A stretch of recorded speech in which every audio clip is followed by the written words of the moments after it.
Hey! No, no, no, people, let me tell ya, today is not your birthday. No, today is not your favorite holiday. No, you're not die and go to heaven or whatever you believe the afterlife is. That is right. This is a 2-in-a-week edition of Guts, Goblins Under the Stairs here. You got so right to destroy here, ready to slash and bash as always, along with the chattiest Chattington of them all, Wilmore Chattington, and the man they call Fang. And of course, we are here with the greatest D&D DM in all the land in this world and the next to take us on this epic adventure on a nice Saturday night right before Valentine's Day, baby. You got Nate Gonzalez. Take it away, Nate. All right, thank you, Soulrack the Destroyer. Nice and enthusiastic tonight for this, Saturday night edition Ready of to Goblins rock Under the it. Stairs. Yeah, right. You're hanging out with the governor of DC before this, apparently. So let's well, welcome back, ladies and gentlemen. We were just together 2 nights ago. Let's go ahead and just jump back into this. Give you guys the old recap as we do, and see what happens. So you guys pretty much started the last game just entering the gates of Bryn Shandir after defeating these frost giants and winter wolves upon this invasion that they were planning on the town, looking for some person named Artis Simber. Upon entering the gates, you're greeted by Sheriff Southwell, who took you over to the Temple of Athander to get a little bit of healing handled. You guys met over there, Delvon and Sirac. Delvon gave you guys obviously some healing, being the cleric there, and also helped Fang with his with a lesser restoration, making him his normal age once more. And Sirac mentioned that he heard about the giants looking for Artis Simber, and he mentioned to you all that he believes Artis to be his biological father. So you guys kind of questioned him a little bit. He told you guys about this ring of winter that his father is fabled to have, that it can cause the everlasting winter potentially, and that it has made him immortal. He's never met his father, but he did give you that bit of information. While you guys were also there, Fang decided to maybe check out a tome from the Temple of Lathander from the Morning Lord and learn a little bit more about the ways of healing and whatnot. So you took that, you guys gathered that information, headed on out to like the marketplace area where you guys met a couple of hawkers, people selling some stuff. Odds and ends and whatnot. You saw a potion stand. Fang bought some potions, dropped off some gems along the way to the market as well to get appraised at the Gem of the North from Baldric. And yeah, you guys, did a couple little bit more shopping here and there. Met the Garn at Black Iron Blades and his sister as well at the shop across the street. And you guys also, when you're in the marketplace, ran into this woman who kind of had herself concealed to be like a homeless woman. She revealed herself to be Beldora, a Harper agent, All right. and she told you all about this rumor that she's been hearing in the marketplace about a tiny blue creature with like pointy ears, sharp black claws, has this weird sensation aura around it of cold, and it needed warmth to live, to survive. And people have been hearing, or she's been hearing these rumors of people missing in regards to this tiny creature. Somewhere in between here and Targos, a town that's just like 3 to 4 miles away from Bryn Shandir. And so you guys took this information, headed back to like the jeweler, the Gem of the North, and got listened to what he had appraised for all your gems. It was a nice hefty load of, I believe, 12,000 gold pieces. So you guys were like, yeah, that sounds fair. That's good. So he took that payment. Wilmore dropped off his helm of the hawk to get the stone in it, stone beveled inside of it, and I believe that's pretty much where we left off. Um, you guys can just kind of pick it up from here now. You guys are in the marketplace essentially, still inside the gates of Bryn Shandir. It's early, like it's late afternoon, early evening. It's probably like 4:30 ish right now. So the rest of the day is yours to do as you please now. Vince, this month since I was in power. You're like really far away, dude. Or is that just me?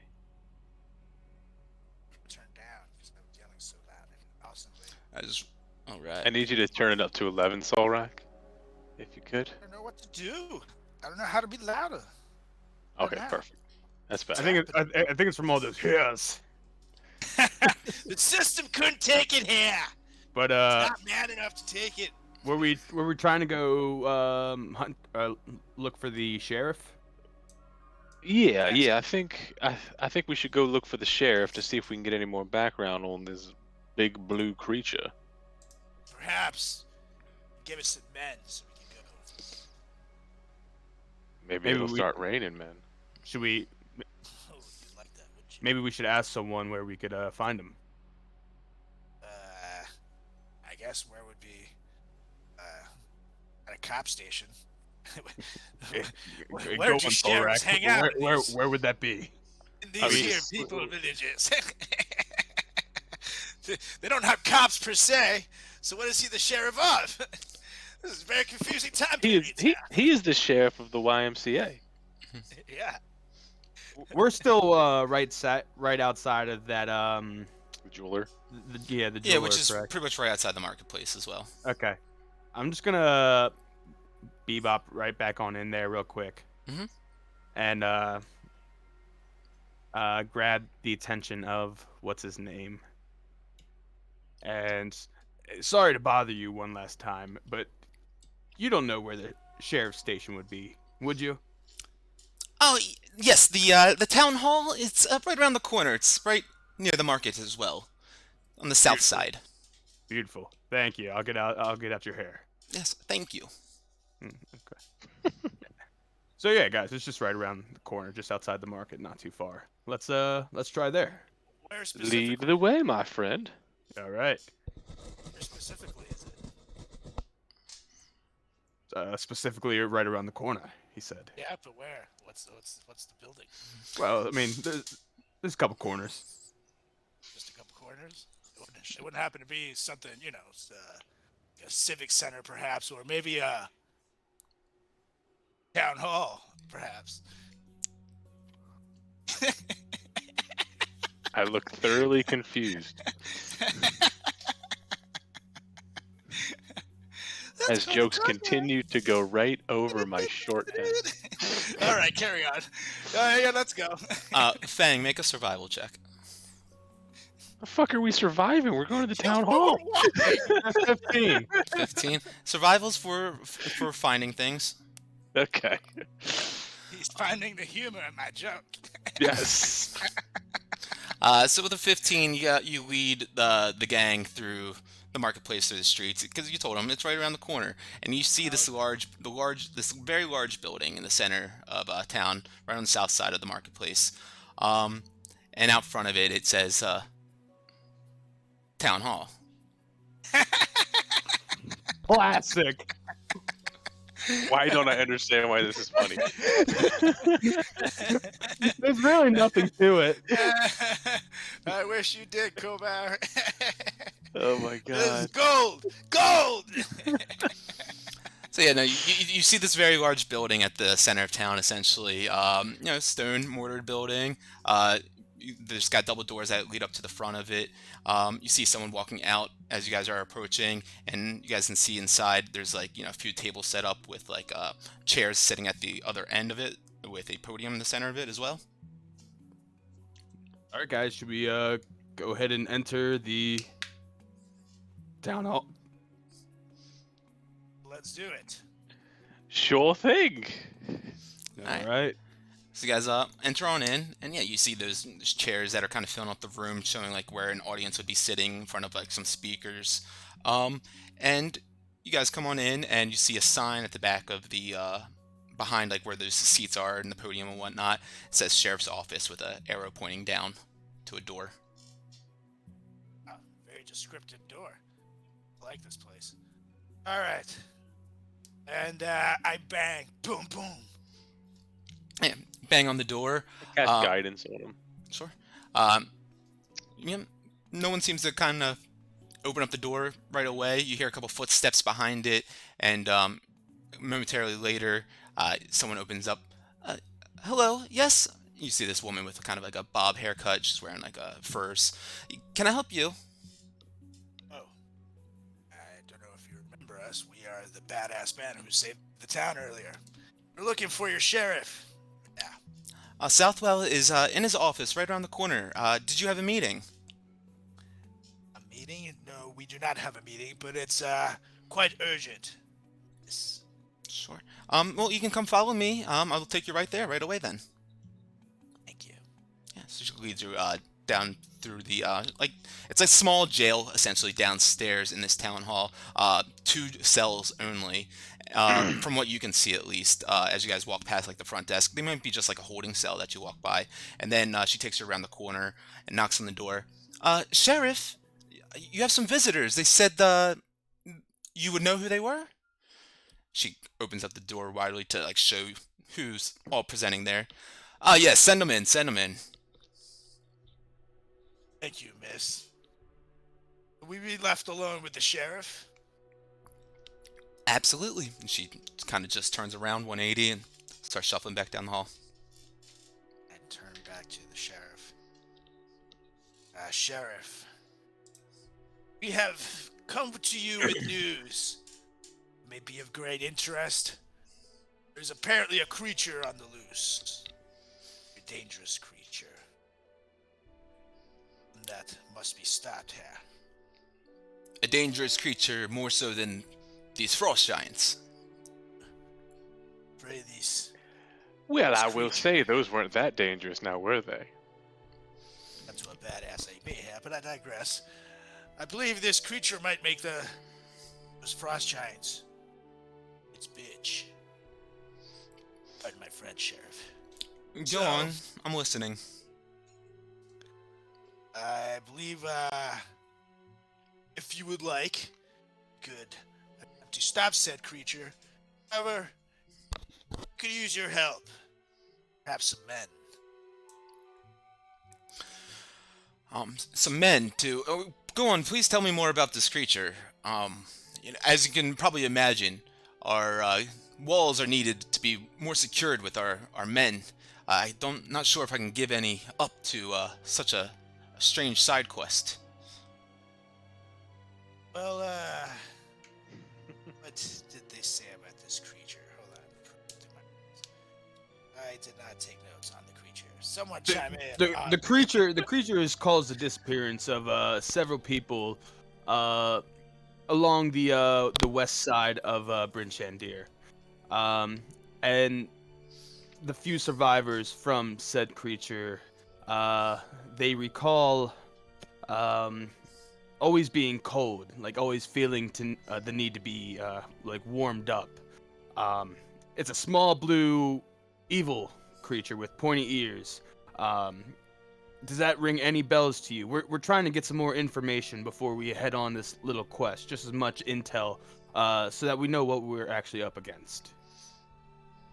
And you mention it, I have heard a few mentions of this story of such a creature. Some of our men have gone missing, and some of them have returned, stating that they have seen such a being. And the ones that have come back and have been afflicted by it, they've all also have needed this warmth to survive. And if they didn't get it, you saw the holding cells around the corner, yes? I don't recall, but go on about the holding cells. Well, one of the men that came back started showing signs of strange signs. He couldn't get that warmth, and we're trying to see what would happen. And ice started growing off of his skin. And just spikes of ice started growing off of him, and he became feral. It was strange. Feral, you say? When you say feral, do you mean like A wild Wolvian? man? No, just like he had a killer instinct in him. Mm. But he's still alive, though, correct? We wouldn't let him see another day, unfortunately. The curse was too strong for Delvon. Let me tell you something, men. I haven't lived through something similar recently. You said Delvon. You have no control.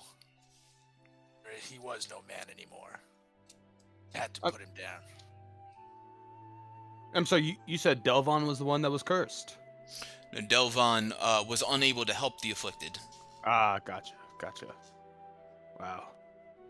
That's terrible. Does he have like a desk? Yeah, he's sitting behind it like a wooden desk. Yeah. Are any like drinks on the desk or anything? Like. Yeah, he would have a mug sitting there. Okay.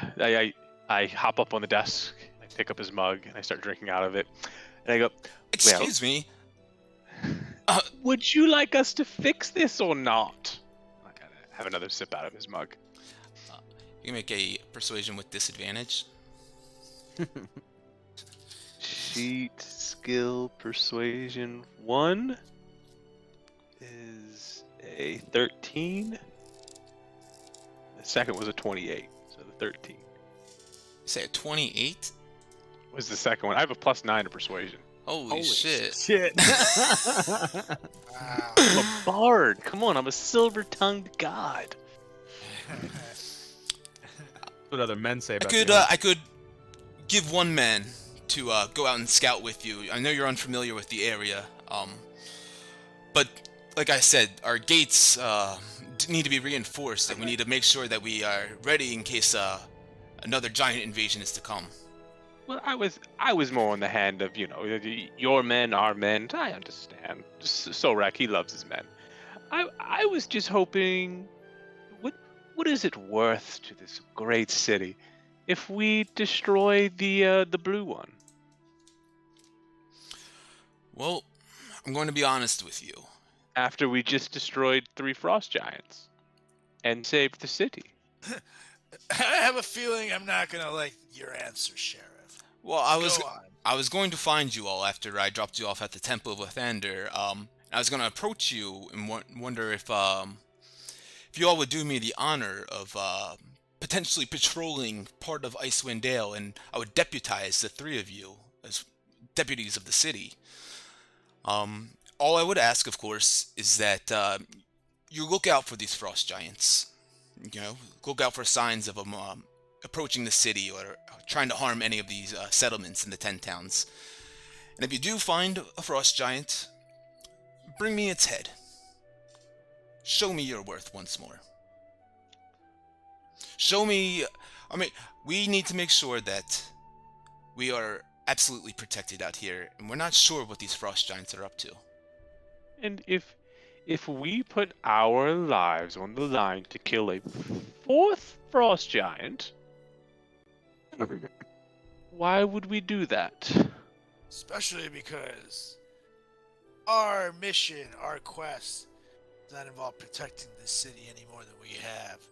In fact, we are merely passing through here. Why should we stay for you?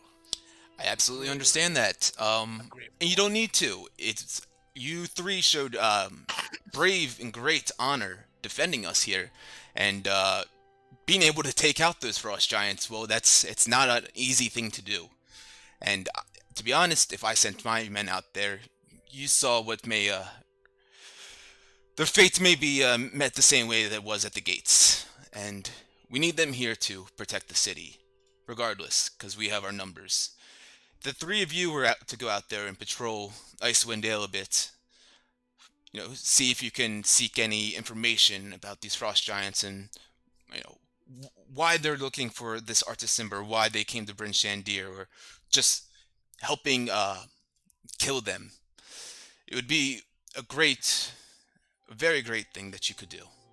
I know that you may be wanting something in general, but there's nothing better than honor for the most part. And as I said, I could deputize the 3 of you. If you guys go out there, I can also send you off with some rations, weeks worth of rations, to be able to survive out in the wilderness. And of course, if anytime you're in any settlement of the 10 towns, I'm sure I could get you free room and board. Swindell, that wouldn't happen to be on the way to the Sea of Moving Ice, correct? Where's that? Where are you speaking of? By any chance, is it... Where exactly is Ice Windale? Ice Windale is this whole north area. Just how So- Sword Coast contains all of Neverwinter and Waterdeep and Phandalin and everything. Ice Windale is the Great North up here. Gotcha. Well, while we are flattered by that opportunity, Svardborg, I mean, we are on a mission of our own at this moment. is I mean, is Svardborg part of the Ice Windale? Yes, Svardborg would be potentially part of Ice Windale. Yeah, Okay. definitely. That's where we're going, everybody. And that has a shit ton of frost giants. Yeah. So.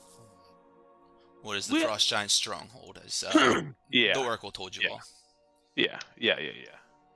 Well, so I think maybe we might be able to work together on this, gentlemen. So if we bring you back this fantastic frost giant head and we solve all your problems, then I think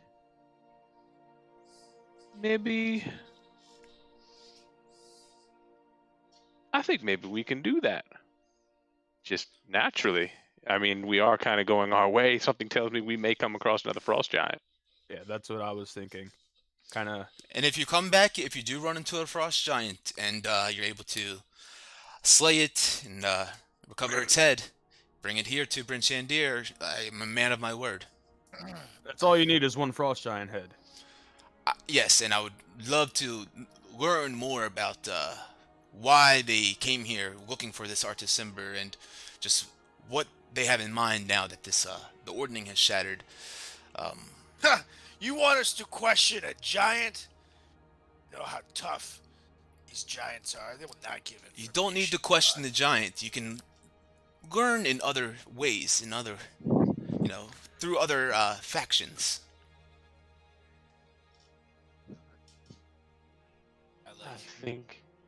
I think This guy thinks you guys, but you want to do this? Let's do this. I think we might as well move with the deputy ship. I mean, that should at least be worth free room and board around here. Absolutely. I was in line to be a king. I don't need that stupid title. Might give me a little badge too. Idiot. Well, I like little badges. They look big on me. Solrak, how would the title of Defender of Ice Windale be for you? I know what you're doing. Give me a totally badass sounding title just because we enticed to do it. Okay, I'll do it. I know. Well, gentlemen, I have more work to do here today. Obviously, there's a bunch of cleaning up to do. I have to get the men together in the armory, get some more of our gear together. Was there anything else I could help you with? You were Do gonna I get a send- badge? I'm sorry, what? Well, first one? I'm sorry, go ahead, Luke. You said Thank you were gonna send one of your guys to come with us. When will we expect him? If you need one of my men to go with you, I can acquire him It quite certainly quickly. wouldn't hurt. Certainly wouldn't I'm hurt, the most especially going up against badass man frost you giant. have. He's going to be Hey. just as badass as the men that were on the wall. It's an extra guy. So we have our. I look back to Fang with a hand over my mouth. Looks like we got a meat shield. And I'm a kind of wink at him. What about But- that lady? Is she a good fighter? Does she know anything about anything? I don't know what you're talking about. Lady on the wall. Duvessa. She's the town speaker. She's a great leader. She's got a lot of heart, but fighter she is not. She comes from money, and that's pretty much how she got her title. So she's useless, you say? Oh, that's a shame. She's a natural leader. She's not useless, but fighter she is not. No. Well, perhaps this is how she can learn. If all the men you have are as good as the ones on the wall, maybe we should trust a woman. Just saying. We can't risk the life of the town speaker. I'm sorry, unfortunately. Give me one of your other useless. I have ones. another drink out of his cup of coffee. Excuse me, sir. Guys, I really have places to go and people to see. Chef, we And need the grabs it back man. out of your hand. All right, guys, let's go. Come on. Dude, hold on. Do I get a little star? You promised me a badge. You come back with the Frost Giant's head. You can get a little star if you want it. Actually, one last thing. What about these rations that you And mentioned? as the enforcer, I do expect something cool in order to for people to know my badass title. Yes, and once you return with Bring that your Frost business Giant's cards? head, I will make sure that everyone knows. And the rations, yes, come around with me to the storage room. I'll make sure that you get you guys set up. And he stands up off from behind the desk, pushes the chair out, gets up and walks out of the room. Just kind of leads you guys around the corner. There's a storage closet that he opens up. And, gentlemen, you know, Ice Windale is a pretty brisk and brutal place. Make sure that you're careful out there. Do you need any rope or snowshoes or anything like that? Fang, you can use some snowshoes. I'll always take some rope. Just bought some not too long ago, actually. Let me take a look at how my snowshoes are doing, actually. They're fine. Okay, cool. How much rope you got, buddy? No, I can give you a 30-foot spool here. Boom. Done. Taken. I'm gonna look in the storage closet just to see what some- all he has. Yeah, like it's torches basic and stuff like that. adventure supplies. Yeah, there's absolutely torches in there. It's snowshoes and there's shovels and there's rations and bedrolls and yeah, just all sorts of adventuring gear. Gotcha. All right. Okay. Well, I'm going to get a couple of torches, and I'm going to get a week's worth of rations for myself. As he's actually pulling out the rations and all for you, and altogether it looks like he's given each one of you like 3 weeks worth of rations. Is he still holding his mug? He left it at the table, at the I'm gonna desk. slink back and steal his mug. All right, give me a stealth check. 18. If you're trying to hide and do it. Well, I would just kind of like back up in the room since I'm the smallest one. Slink down the hall, assuming he doesn't see me. And Sure. put it in my pocket and then just hustle back and then put on my ring of invisibility and hustle back and pop it off. So you're like running out of the town hall with the ring of invisibility, or you just? No. I'm running back to them. Okay, gotcha. And then Yeah, it's just I right pull around it the off corner. when I'm like kind of around. Yeah. All right, cool. And I'm taking 6 torches. All right, cool. That's fine. Yeah, he starts pulling them off the shelf for you and handing it off to you guys. Fang, was there anything else that you needed too? I mean, since you're offering, I'll take 5 torches too. Sure, man. He keeps on, handing them off to you guys. Gentlemen, then, yep. How many? You said 3 weeks worth of rations. So Yeah. I would just add 21 to my count. Yeah, Yeah. exactly. Okay. 1 day's worth. Gotcha. Cool. Yep. I think we're set, boys. All right, so I guess lead us to whoever you will be giving us. But make him sucky. Don't give us like the worst of the worst. We need this guy. Well, I think we all need to take a nap here at the local bar. I mean, I don't think I'm ready to go adventuring. That's true. I am pretty beat up. I could use a drink, and I could use a rest. In that order. Well, if you gentlemen are looking for a place to get a sip and a bite and a place to rest, the North Look Inn at the north part of town it's a fine establishment. Do they also do bites and sips, or is it just sips and bites? If you meet Old Bitey, you might get a bite and sip. Ooh. That do you say? I don't know if I want to meet old lady. Old Bitey's a legend. I like legends. Let's go, gentlemen. Let's do it. All right. So you guys begin heading out of the town hall through the marketplace and up to the north part of town. Keep breaking up, dude. Yeah, it's weird. Isn't it? That's what it is. Don't get it. So Every time you say town hall, you break up. I have no idea what is going on. All right, so you guys keep on keeping on, walking up through. Let me see if I can pull up. Actually, it doesn't really matter. You guys go up through the north part of town, right by the northern gates, as Sheriff Southwell suggested you guys all go up to get to this tavern. And let's see. Oh yeah, that's it. So you guys get on up here. You guys see this nice stone building. Nice, it's early evening now, so you can see the warm fireplace and candlelight shining inside. Hear some slight chatter inside. You see a few like different mercenaries and adventurers looking like they are walking in and out of there.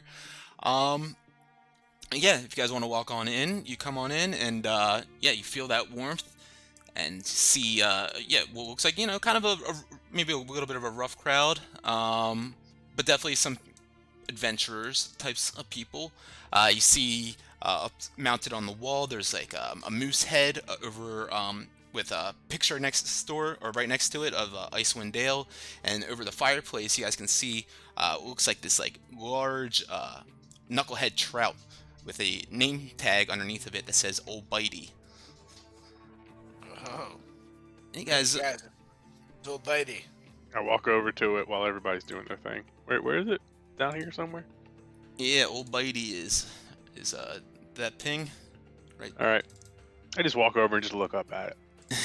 Yeah, yeah, it's a big old fish. It's a knucklehead trout, as I mentioned that these is like a common fishing trade up here in Bryn Shandir and the 10 Towns and all that good stuff. And I look over my shoulder at these guys and go, "You think he still bites?" you say that to the gentleman at the table, or you saying that to To the Fang? guys at the table, the random people. Yeah, the one dwarf sitting there, he's sipping out of his mug, looks up at you as you say that, kind of like squinting at you. Put your finger in there and find out. I put my finger in there. Hey, you put your finger in, and the mouth chomps down on you, and its head like tilts off to the side and releases your finger, and then it says, "There's a place I like to go, farther up the river's flow. Where it is I do not know. It must be under all that snow." Boom, boom, boom, boom. I go, that sound does bite, my friends. And you look at your finger, and your ring is missing. Rip the thing off I rip the thing off. I go looking for my ring.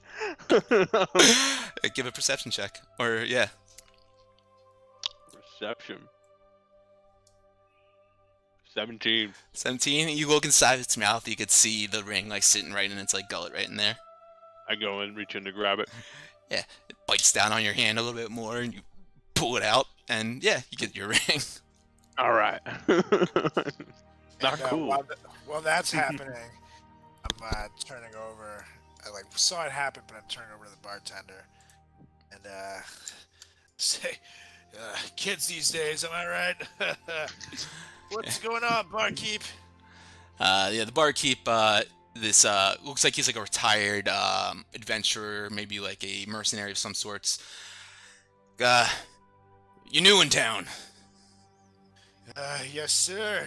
We were the men who fought the frost giants outside the wall. That was you, eh? That was Thank you. me. We appreciate it. As he's just like polishing a glass right in front of you. Oh, well, I am glad I saved this fine establishment, because I am quite parched and hungry, my friend. Sure. We have well, selections of drinks. We have some mead from Good Mead, a town local, about 3 miles away from here, if you'd like some of that. We're also known for our fire cider. I'll have a mead, my friend. All right.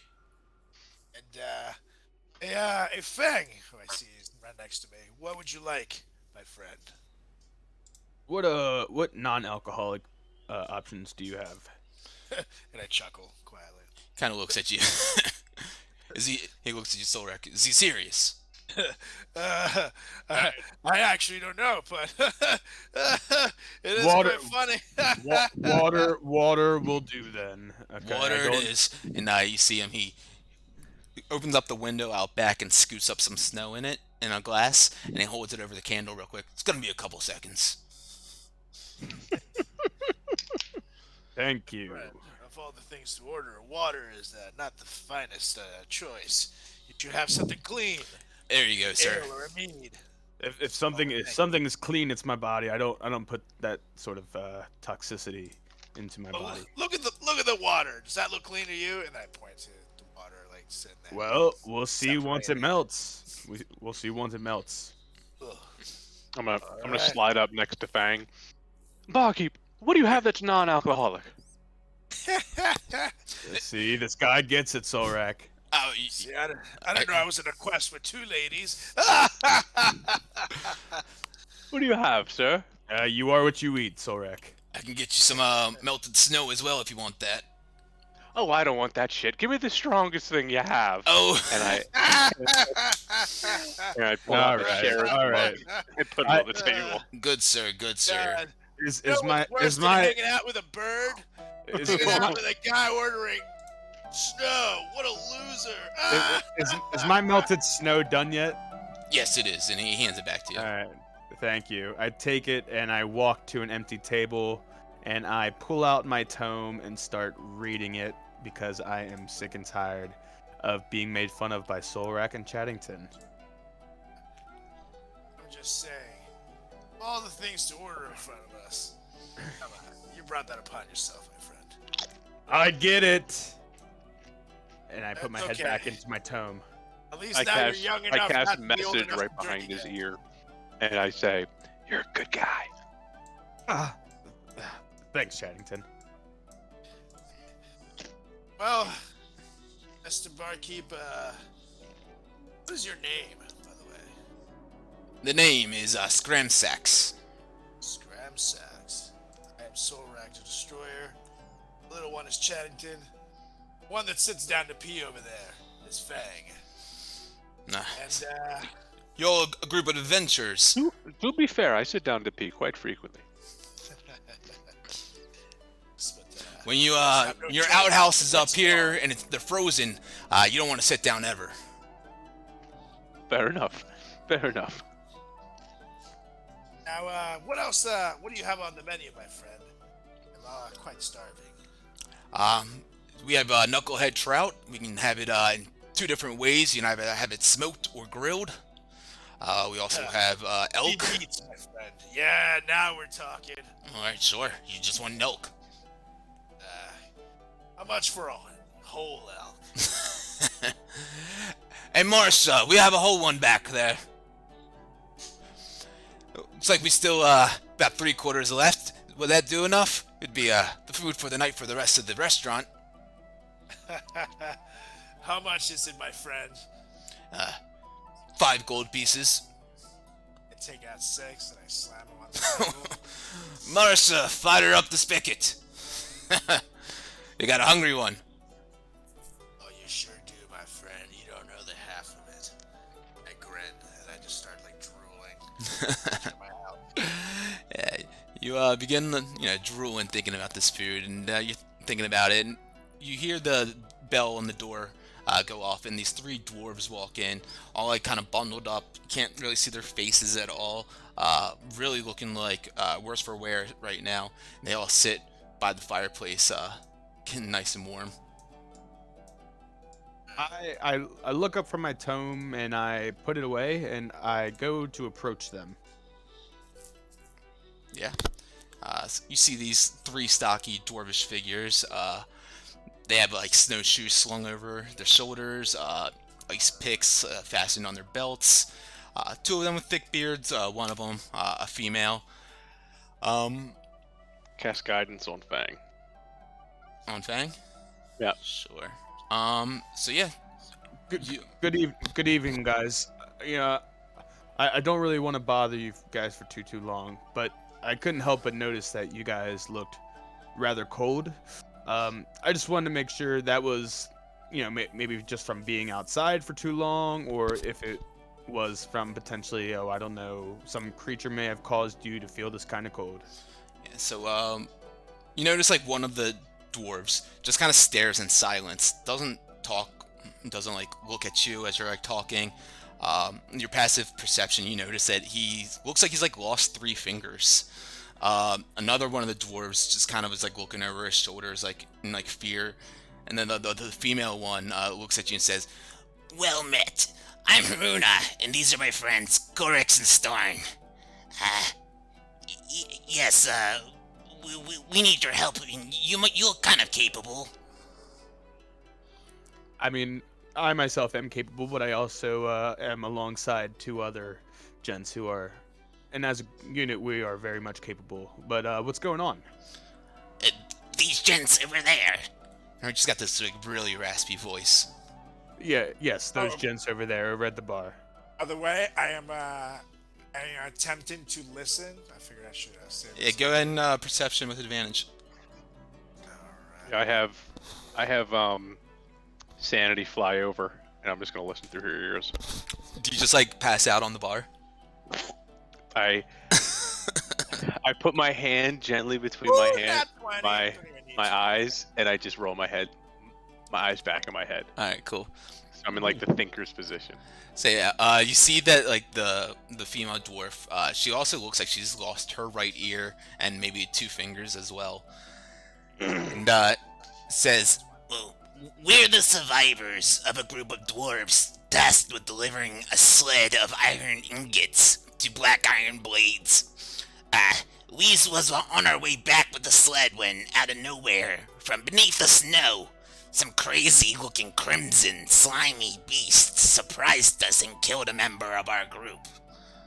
The rest of us fled as it tore poor Ubak limb from limb. We had to abandon the sled, and now we need someone to go back and get it for us. You look like you'd be capable. Yeah, I mean, if you give us the exact location, we could absolutely acquire that sled for you. All we would just need is the location. Yeah, the ingots are from Kelvin's cairn, up north. They came from a you could find out the ingots if you find them. They have a foaming mug stamped on them. That means they're from the clan Battlehammer. It's just about 4 or 5 miles from here, in between here and Kelvin's cairn, if you're going the most direct route. I whisper over to Chattington. Hear that, Fang? Trying to make us do additional tests for these cancer patients. My hands slip and my head just smacks down like straight up on the table because my eyes are rolled in my head and I'm not paying any attention to what Solrak's saying. And then Sanity goes, Crimson, not blue, Crimson. Anyways, I just keep looking at Chattington like he's totally there, and I'm totally disregarding that he's not there. And I just keep talking. Oh no, I'm there. I'm just my head is I'm passed out on the like, yeah, I know. My head but just I like completely just act like you're like your senses are totally there. Like you're just like, yeah, this fucking idiot. Anyways, I'll talk amongst the group. Just give me a moment. Well, if you are willing to do so, of course you can offer a payment. It's not much. She kind of reaches in this like seal skin pouch that she has. We have a few gemstones, and plus this ointment, this special ointment. You see this like 3-inch jar. It's got a burlap lid with a red wax seal on it that's like holding the lid on it. Inside of it you can see a thick mixture, some sort of like substance. It kind of, she pulls it out, you kind of get like a smell like slightly of aloe, a little bit. And she says, and of course, you know, the friendship of the dwarves of Ice Windale can also be a boon in these harsh times. I mean, we're always down for something for a couple gemstones, but just let me talk with my friends real quick. will be here. Guys, are these the I think look, I understand the creature was crimson and not blue as I'm whispering this. But could these be the iron ingots that one guy over at the shop was wondering the location of? I just come back to life and go, well, yeah. I mean, they were taking them to him. I think they're about the right ones. I just wonder. This doesn't sound like the blue creature we're worried about, but it's a red creature. Do you think there's a green one too? Like all the primary colors? And it sounds Of like, light, not. and it's yeah. I figured what you were saying, but it almost sounds like it does something similar. I mean, I couldn't help but notice, you know, two of them have some fingers missing, and I imagine maybe they froze off from the curse of the evil. So I mean, I don't know. I mean, Maybe- they seem But the friendly dwarves are enough. also- Just go Dwarves ahead. are a very battle-ridden class of people. It's not very shocking to see them missing limbs, to be honest. Maybe we just head over and just talk to them a little bit. They seem pretty upfront about their issues. Not only that, Solrak, Well- but look at the payout we just got from the last gemstones we just handed over. I mean, that dude is selling rubies for 2,000 gold. That's what I'm saying. That is Let's- very let's- true, my Let's go friend. chat. But I am waiting for my delicious elk, so you guys go, and I will Wait. continue to listen from here. I'm just- Marsha, how's that elk looking back there? Wait, hold on. You ordered elk? Yeah, Bark- and I'm sorry, but I ordered the entire rest of it, and it Ah, definitely sorry. Scram I go- sack. Scram I sack. go, What I else go, do you I have? go, Solrak.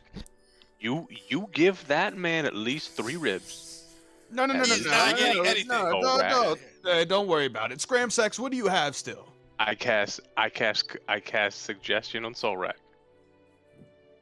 And I say 3 ribs to Fang. Do you have the old one's Slayer equipped right now? Let me check. Actually, I do. Yeah, you can't be charmed. Suggestion's a charm? Yeah. Scram sacks. Look, I know my hungry buddy here, Solrak. I'm gonna took find all the another elk. reason. What else you I'm have? gonna find another way to do this. What were you asking, Scram Sacks? I'm sorry. But I understand Solrak took the remaining elk.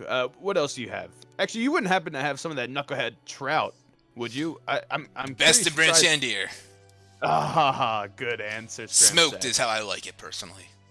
Smoked. What other options? Grilled. You know what? I'll take you up on that smoked knucklehead trout. Yeah, we do a nice fresh cream spread on the side with it as well. A couple capers. It's delicious. Oh, sounds lovely and refreshing. I'll take Marsha, an order of the smoked knucklehead. All right. While we're waiting, should we let's collectively chat with these guys. Let's go chat. Come on, Solrak. Did my elk come out? It's still being it's a big piece of Oh, elk. It is still it's gonna being take cooked like right a now. day to cook that fucking thing. They're dude. still rotating it on the rotisserie back there over Exactly. the open flame. It's gonna take some time, Solrak. It's a All big right, old. all right. I look at Solrak and I go, Hungry man. You may want to tell them that You you'll take two it extra have no rare. idea. So, scrap sacks as soon as it's ready. Let me hear. You got Solrak, it. You got it. I mean, I'm Did sure you with the specify schnoz how you have, wanted it you'll be able cooked? to smell it. Did you tell them extra Rare rare? it can be. Okay, maybe it'll come out a little faster. Uh, Can I have one of those fishies too? Marsha, just double up rare. on that. He wants it rare. Oh, it's done then. Oh, okay. We got you. dang it! gents. And a knucklehead as well. So Marsha comes out with like a wheelbarrow. It's got the elk in it. And I I'll am push it. drooling. And as soon as she puts down this elk, I fucking just go in. Like I am literally just grabbing it with my hands and just chomping down on it and ripping off pieces of flesh with my face. Fuck silverware, fuck anything. I'm just destroying this goddamn elk. I look absolutely repulsed, and I move over to the seat. I cast Adjacent. Magic Hand or Mage Hand on like the opposite side of the body that he's eating from, so he can't see it. And I pull a little bit off, and I go around the side, so again he can't see it. And then I just kind of walk over here and meet up with the hand. Make I a do have stealth great check. Perception.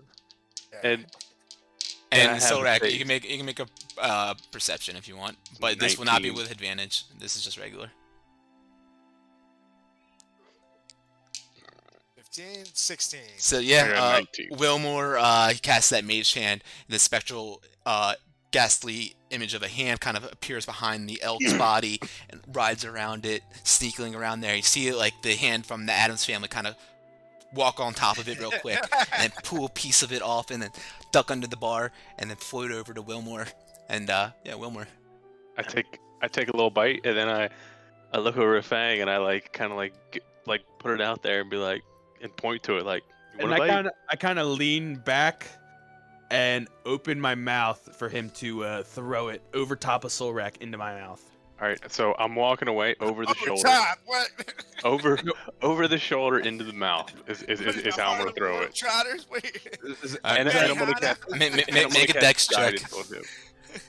Who, me? Like, No, is there anything Wilmore I make could a do? dex. No. All right, Okay. dex check. See how accurate. Oh, it's 6. If you throw it Can I up, make an athletics check? it hits Solrak in the face. If you see it coming up, so you can try to dive. You see that's coming up much short as it's thrown. Yeah. You make it acrobatics if you want. Oh, acrobatics? Guidance.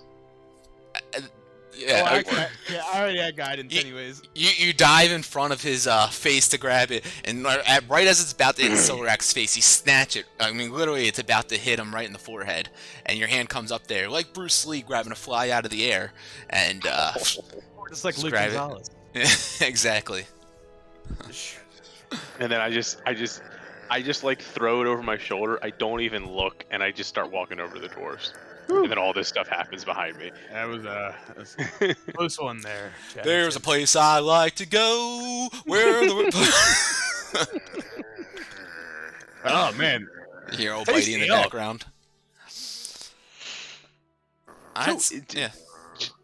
Gentlemen, I did have one quick question before we head off on this grand adventure to save your shit. Well, 2 questions really. One, exactly how did this fight between the Crimson Devil go?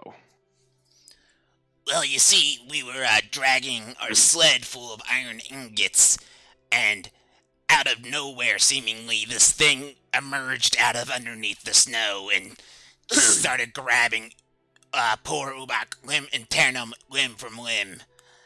This thing had black beady eyes and it was big. It was, probably 15 feet. Well, you just ate him, and now you've got your stuff up there. Yeah, it tore him limb from limb. We weren't gonna be a victim too, so we just ran. So I tell you what. I think if we're gonna help you ladies, by the way, love that hair. Looks great on you. And gentlemen, Thank you. anytime. Do you have a cigarette, by the way? I sure do. I whispered Chaddington. I just told you she had one.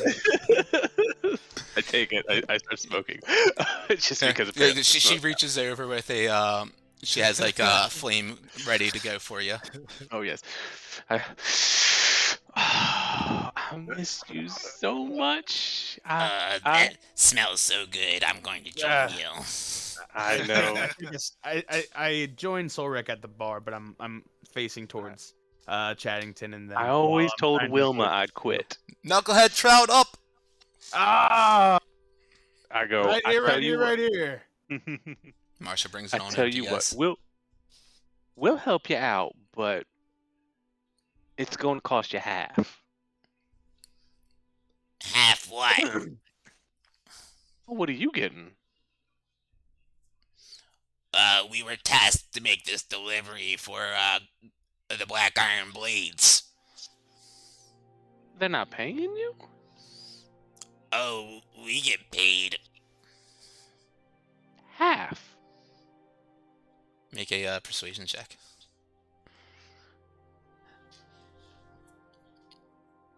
19. Look, we've already lost a friend. Would you do 25%? Let we're me we're think. gonna Yeah? give you some of these gemstones as well, and That's this fair. ointment. That's fair. We'll take his share. I'm really curious about this ointment too. It's good stuff. Does it help with like scratchy throats? By chance? Unfortunately, no. I know what does help, and then I turn back around and start eating my my knucklehead trout. Well, you know what? I think you have a deal. We'll take his share, the dead guys. Do you want anything back from him? Do you want like a leg, a head, a hand, a note? Just maybe give him a proper burial. You know what? Anything I that think we remains. I think we can do that. We'll take his share plus your stuff. We got ourselves a deal. She extends her hand out to you. I take her hand and I kiss it so gingerly. Oh, you. Devil, you. Oh, I am a devil, because you know me, I'm a little horny. And I just walk away. My God, did it just get hot in here? I think I've lost my appetite. Hey, pass it over. And then I start Nope, eating that's my, okay. my fish. All right. Yeah, it's fucking delicious. Honestly, this trout is unreal. Like you know that deli that you guys were talking about, the white fish. Like it's that yep. it's that level. Goldbergs! Yeah, Oh, I Goldbergs. just got a text from them the other day too. Goldbergs. Yeah, man, Eat whitefish. pulling out Goldbergs out of nowhere. I love it. That's like We're 12 sponsored by episodes ago. All right. The finest two bagels. So you guys have gotten nice meal and you got a couple drinks. So Rec, how's that elk doing?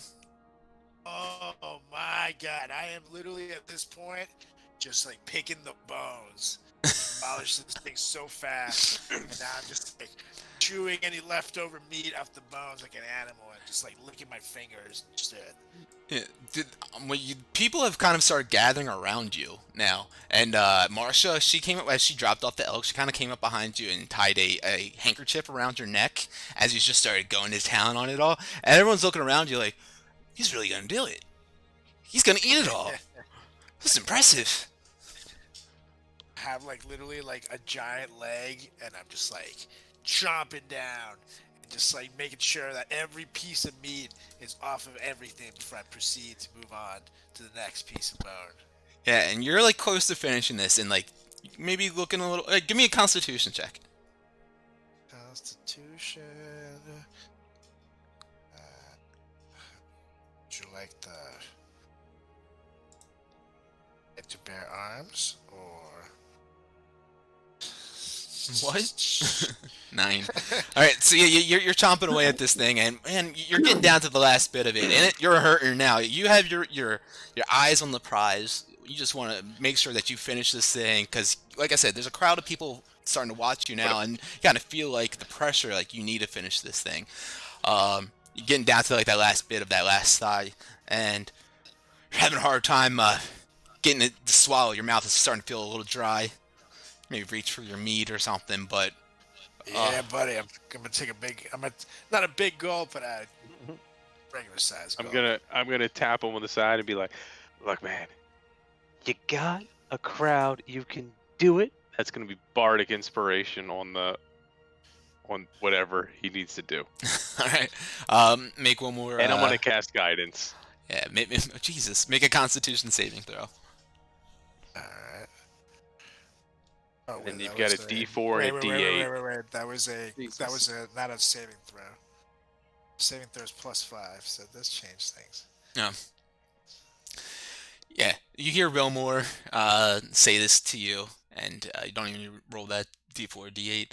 You feel that inspiration just kind of surge through you, and you're a performer right now. The stage is yours, and you just start slamming the rest of it down. Everyone's behind you. He did it! He really did it!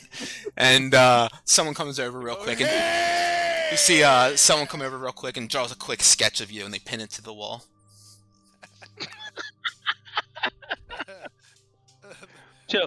Shall we call that the Soul Rack order? We have to call it something. Not sure we can go through that much elk, to be honest, though. Find a man who can do that again. You send him my way. We pass. You guys are some brave adventurers, I can tell. You know what? I tell you what. I'm gonna go ahead and you guys can stay tonight on the house. Hey! All right, Soul Rack. Well, you're Shit, worth help something, my Chaddington. friend. That's about it though. Yep. Show and a free bed. Let's speaking of free bed, let's go use that free bed. I think it's time to go to bed and then start an adventure in the morning. What time is it? It's early evening. It's like 8 o'clock, I would say. Okay, if they're doing that, I'm gonna stay down here and continue to read my tome for a couple hours until I go ahead and hit the hay. Absolutely. You can go ahead and roll me a intelligence check if you'd like.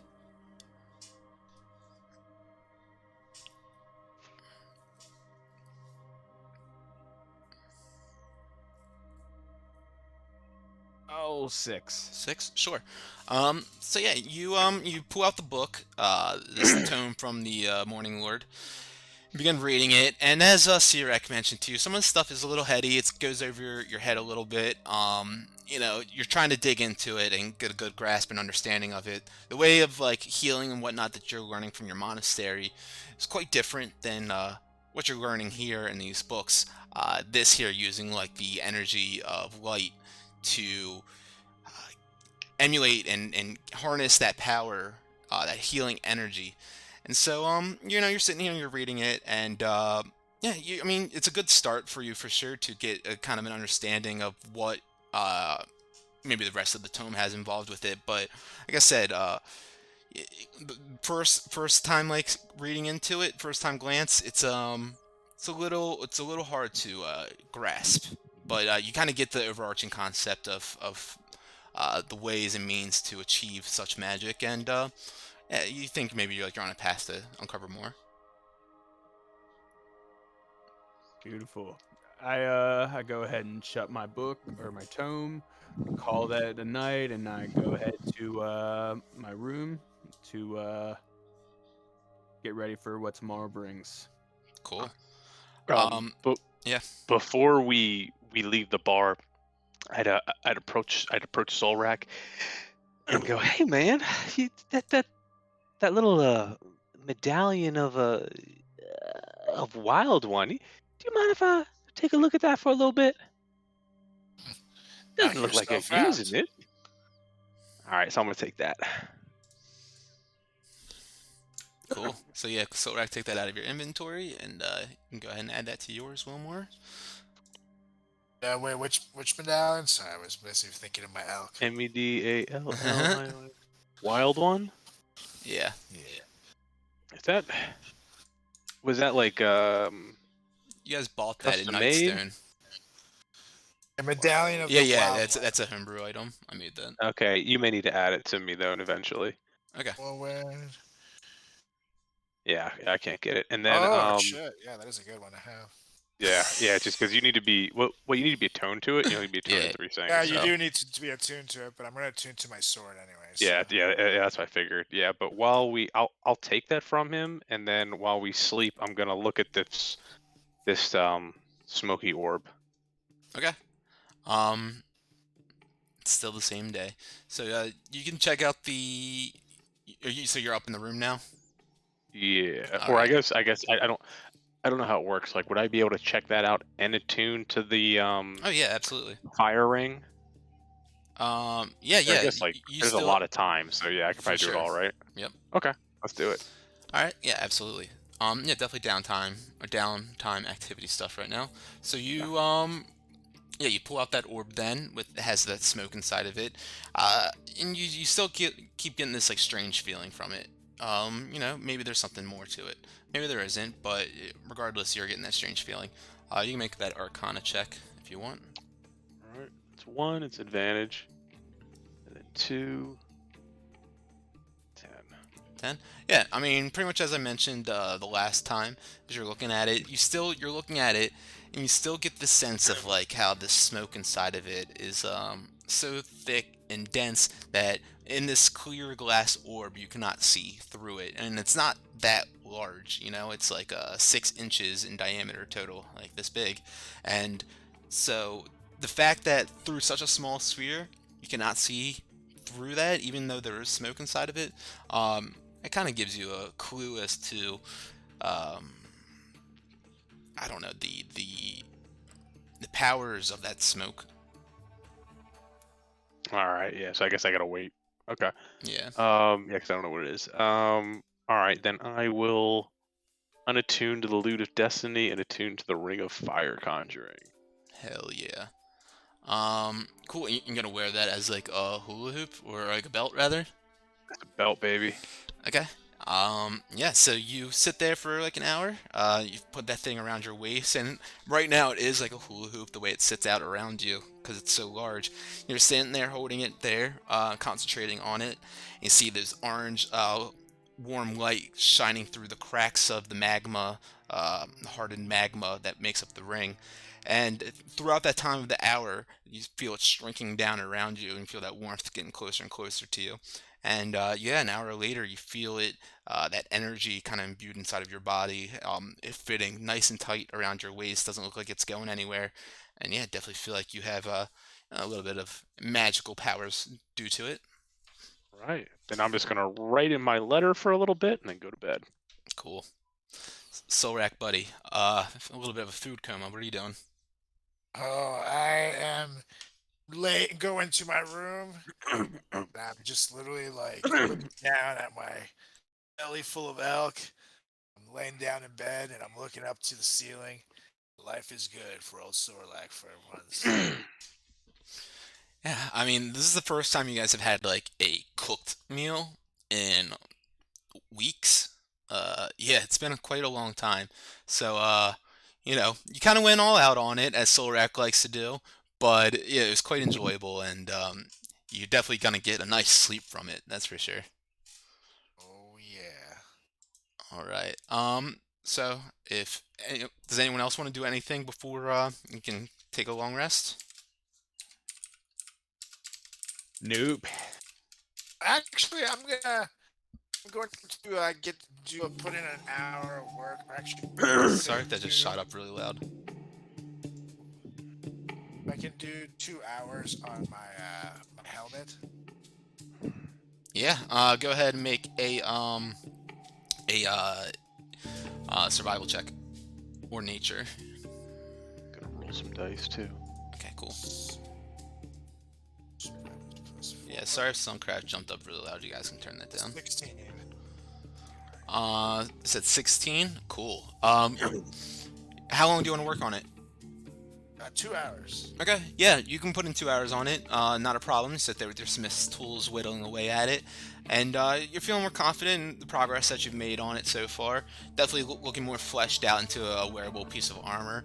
Yeah, you can add 2 more hours to your construction time on that now in your inventory. So I've done 9, I believe. 9 now. Cool. So you're looking like you're almost halfway done. Cool. Yeah. Alright, Okay. I'm good. Okay. So Now, just- yeah, the night comes then. Moon hangs up in the sky. Solrak, make a wisdom saving throw. Oh shit, you guys. Da-da-da. 16. Solrak, you get in your room and you kind of you remember as you lay back down this this instinct that you have inside of you now, this liking curse, and you start worrying for a second, like, oh shit, did I forget about this? Are we about to? I'm in a public place. Is this gonna be okay? And you kind of like sit for a second, meditate, and calm yourself down, okay, and breathe deep. It's gonna be okay. It's gonna be okay. It's gonna be okay. And you like look down at your hands. You start seeing like, you know, the patches of hair growing on top of your hands, and you're like calm yourself down. You feel that stillness in your mind, and you're able to fight back that Lycan curse from inflicting you tonight. Not tonight, Sorak. Not tonight.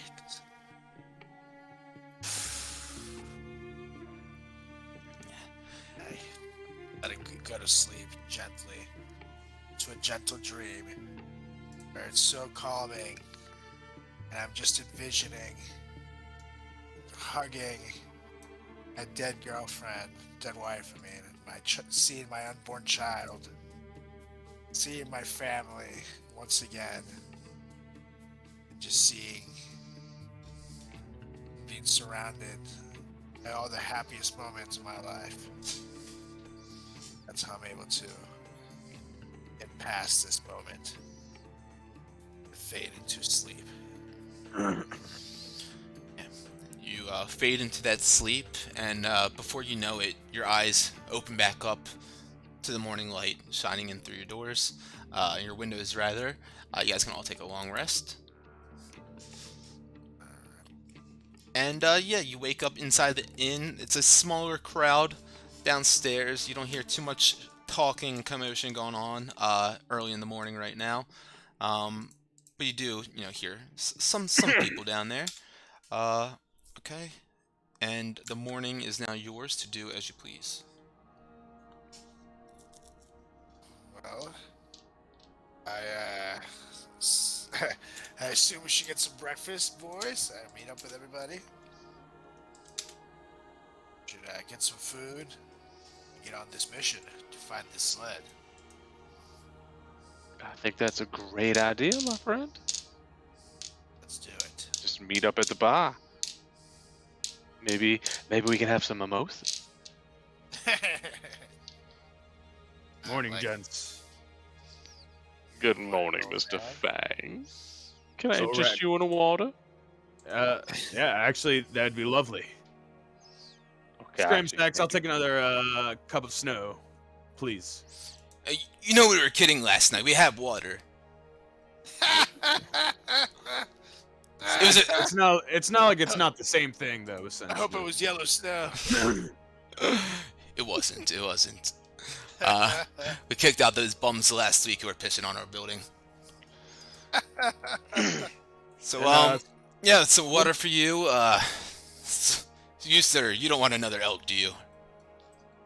Oh, no. Good. Thank I'll God. have something lighter for breakfast. What do you have on the menu for it? It's small selection really. We have some boar sausage if you'd like that. Once again, the knucklehead trout, the smoked. It makes a magnificent breakfast as well. How about have one of each, please? Yeah, sure, absolutely. Just 2 gold pieces for that. And actually, something to drink as well. I'll have. See, it's quite early in the morning. I'll have that cider. Oh yes, that'll get you nice and warm and started for the day. Turns around, he grabs this amber bottle, pours into it this kind of it has a similar hue to it, color to it. It's like amberish, orange, like reddish kind of color. Pours it into it, and you can smell like the cinnamon and like spices wafting out of it. And he pushes it over your way. It's the finest fire cider. How much do I owe you, my friend, for everything? 3 gold pieces for everything. I give him 4. Too kind. Thank you, my friend. And I start wolfing down my food. Nice. I just don't know how he does it, Chaddington. It's Well- like his stomach is it's an empty vat. It's not just his stomach, it goes to his head too. There's not much there. That makes sense. I get it now. I'm in such blissful heaven to even hear anything that they're saying. I'm just enjoying this delicious feast. Scram Sacks, I'll take another one of those smoked knucklehead trouts. I mean, it was amazing, and I imagine it's only as good for breakfast. Absolutely, yeah. Marsha, another knucklehead trout. Get that going right for you. Chaddington, you gonna order anything? Well, I think I'll have one of those ciders. You don't have any oatmeal, do you? We have grits. Grits? Oh, I love me some grits. Yeah, steel cut. It's nice and good. I mean, that's the only way to do it. In my opinion, absolutely. Munch down. Now, gents, before we get going, I think before we do any mission, I really think Solrak needs to get a griffin. Now, I know the Harper that you spoke with yesterday, Chaddington, she had mentioned of obtaining a griffin if we took care of that blue evil, but I think sooner rather than later we get that griffin even before going against the other creature that those dwarves were talking about. Well, I mean, I think my only thought is, I mean, she'll hook it up, and I can only imagine if one ruby cost 2,000 gold, and some magic horseshoes cost, what was it, like 9,000 gold? What do we think a griffin's gonna cost? I mean, you make a very valid point, but this creature seems like it came out of absolutely nowhere. I mean, obviously from underground, but I think we're better off not so much being on foot, but rather flying in the air. And look, if we have to spend XYZ amount of money or amount of gold just to get this griffin, maybe she can reimburse us. After all, she was gonna be the one to hook us up with the griffin. But I think having anyone on the ground upon approaching that crimson creature, at least, I think it's out of the equation. I mean, I guess we can check it out. Solrak, what do you think? I'm with that. I agree. Do it. Let's give it a shot. All right, so what's the plan of action right now? Well, eat my smoked knuckle trout when I get it, Yeah, and then food's out. You guys have eaten. All good. All right, so I guess we head to Grayson to see what the price of these griffins are. And Well, I will remind you that Beldora the Harper said that she could acquire you a griffin at least if you guys completed her task.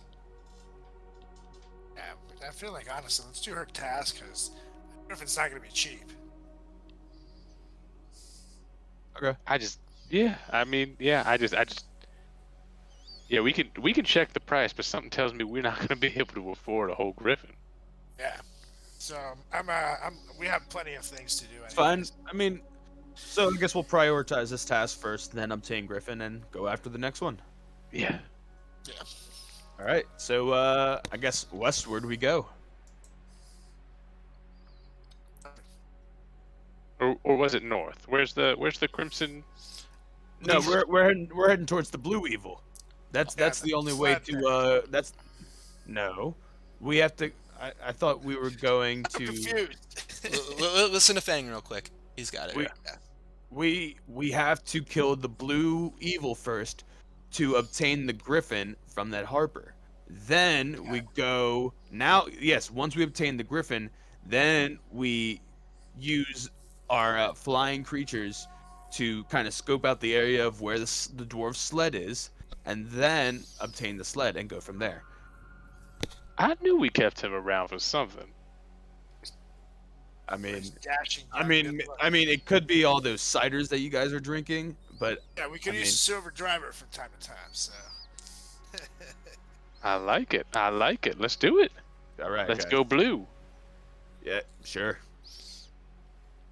All right, so you guys are gonna head on down to probably like the southwest gates to head on out of town and head westward. Yeah, Grayson isn't Grayson over there though? Yeah. She is. Can Yeah. Can we just ask her what the price is? We could inquire real quick.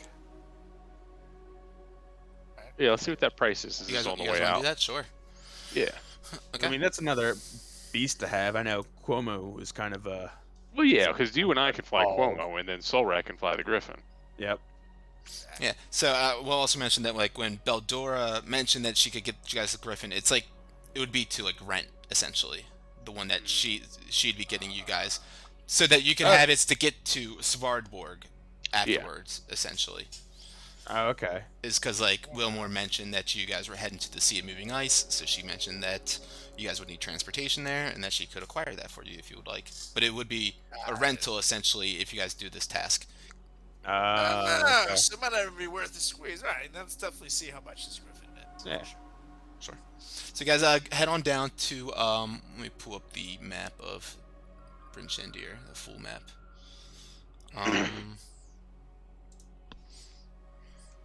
Oh, no, not that one. I keep on pulling that one up when I think I'm doing the full map. There it is. So you guys are currently, let me draw a circle up here, the north gate, essentially. So you guys are going to keep on heading down through the marketplace and whatnot to get to the stables, which are right here. You guys can see that line, right? It's kind of thin, isn't it? Yep, I see it down there, lower left. Yeah. Yep. Cool. So you guys walk through the marketplace once more, see like the morning crowd of people out there, the people setting up all their tables and stalls, and walk past the town hall and down through the southwest part till you see a stable set up, a couple of ponies and horses, but mostly a selection of griffins and a couple of axe beaks as well that you can see. And a woman is out there. She's wearing leathers. She's got blonde curly hair. You guys approach and she says, howdy y'all, how can I help you? Hello, my lady. I see you have perhaps some exotic creatures, if you will. And looking perhaps to see if you have a griffin in your hands. Oh, we have the finest selection of griffins in all of the 10 towns. Ooh, and on average, what does a griffin run you, my dear? Through our breeding practices and how we raise them and train them, they're 8,000 gold pieces. Ooh, 8,000 gold pieces. Let me confer with my friends, my lady. And then I go, well, gents, we'll need to borrow like 2,000 gold pieces from each of you. That's fine. I mean, you're gonna need the transportation to get up to the Sea of Moving Ice, anyways. Well, maybe the only other option would be, I mean, we can't get it for free if we just bring this blue guy back. Yeah, We maybe, I only guess. have one-time use of that griffin. It's not a one-time use. It's a rental kind of thing. So maybe you could bring it back. Yeah, What I'm are not. the As long as you bring it back. on this rental? You haven't I'm not- asked. I'm- You never asked. I grew up with Blockbuster, okay? So, They Rat, were so, very Rat, strict I'm not sure you with understand. rental policies, and I lost a lot of money here. Solrak, I'm not sure you understand how the reservation of the rental works. No, I don't. That is what I am saying, and I am outraged. Oh, you might So see us again, Grayson. I kind of walk over to Grayson and I'll flash my little Harper pin, and I'll say, oh God, what was her name? It was Eldora, right? Beldora. Beldora. I Yeah. probably gotta be there. Bell, let me put that B there. Well, so my friend Beldora mentioned that she might be able to help us acquire a griffin for a special task we have. Is that true? Because we did save the city. As I exclaim real quick. You saw, I literally jumped on a giant, and I stabbed him in the middle of his stomach, down, all the way down, ground hair, and literally, it rained blood. It was me. I did that here. I did not see that, but that sounds mighty impressive. Yeah, I do know Beldora. Me and her, we go way back, and yeah, if you help Beldora with a task, she has my back, I have hers. I'd be more than happy to, help her out with whatever asking she has. We could do like a long-term rental while we're in the north. Yeah. So is that what she was speaking of? That I could? that's what she was speaking of. She was speaking of that, if we took care of this little thing for her involving a blue devil, that we could then, take it over to the Sea of the Moving Ice and potentially up north for a Crimson Devil, to kind of help out with that. Yeah, I mean, we as long as you take good care of them, I can run you guys through a quick little training seminar if you'd like. How to handle and mount them properly. But yeah, as long as you promise to take good care of them, return them. I don't see why not. We can't do an extended rental. Ooh, I like you, madam. Let's do Could we this. do one kind of now to go get the blue monster? You want to do a training right now? Yeah, I'm ready. I start getting ready, stretching. How much would an extended rental be, or is Baldora? Are we good, basically? Save the town, save Baldora. Well, Fly the Griffin. if Beldora asks you to do something for her, I'd honor her word as well. But I mean, if you want to just pay the gold to rent one, that's absolutely fine as well. Our rental fees are 3,000 gold pieces to rent. But you can, and then of course, as I mentioned, we do suggest highly the training, and that's 50 gold pieces a person. Well, if you're saying that her word is gold for now, then I'm gonna go with her word. Yeah. Yeah, I mean, Beldora, she's a very, very honorable person. So gentlemen, rent for 3 or buy for 8, I guess, or hoof it to the blue monster and then I'm assuming rent for free. Exactly. Because Beldora said she'd cover it, so at this point, I don't think we need the griffin for the blue evil. At least, I hope not.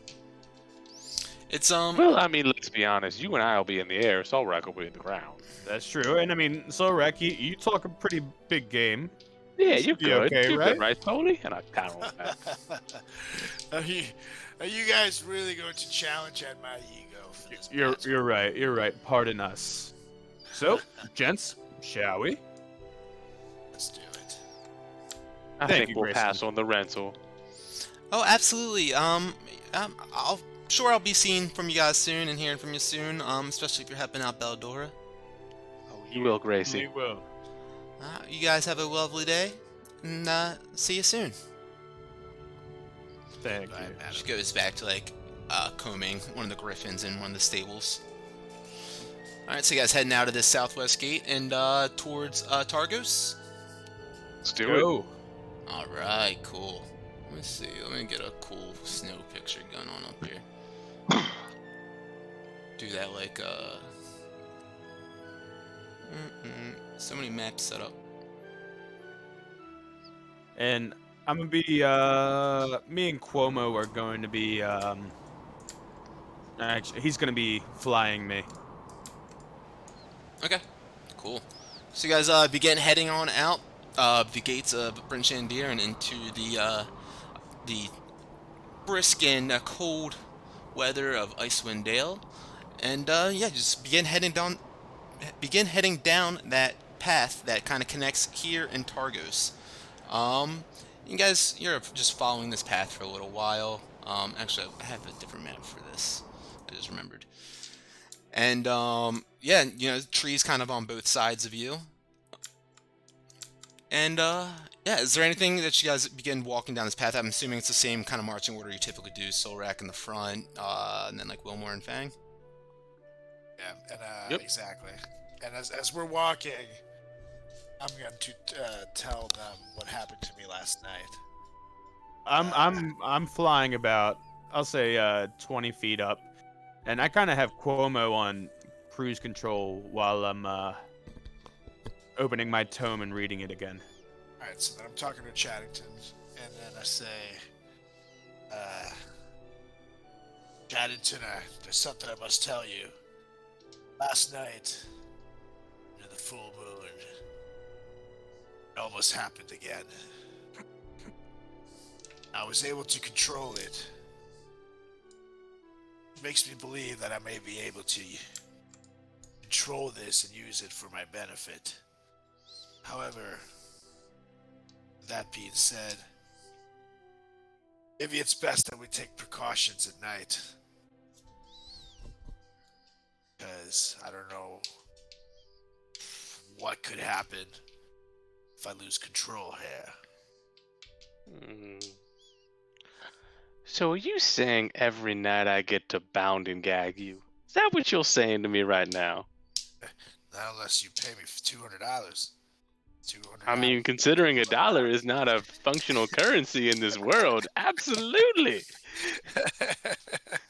Just don't ask for gold, because I ain't giving you none of that shit. So maybe, I don't know, do you have any knowledge at all of full moons or things of the sort? Well, It would be good to be able to map out when the full moons are going to be. In that case, we can take special precautions in those. You can make a history check if you want. Or like wisdom. Here, Chattington. Chattington, because you're asking him about moons. Cool. Do a history check. It's a 15. Okay. Yeah, I mean, you definitely are familiar. I mean, as you were the one that kind of pieced together that Solrak was afflicted by this lichen curse, you definitely know that like full moons are definitely a cause for an outbreak for someone to feel afflicted, and so you definitely know that the moon is kind of foolish right now. There's typically like a 3-day period of when the moon is technically full. So yeah, that's pretty much like the knowledge that you would have.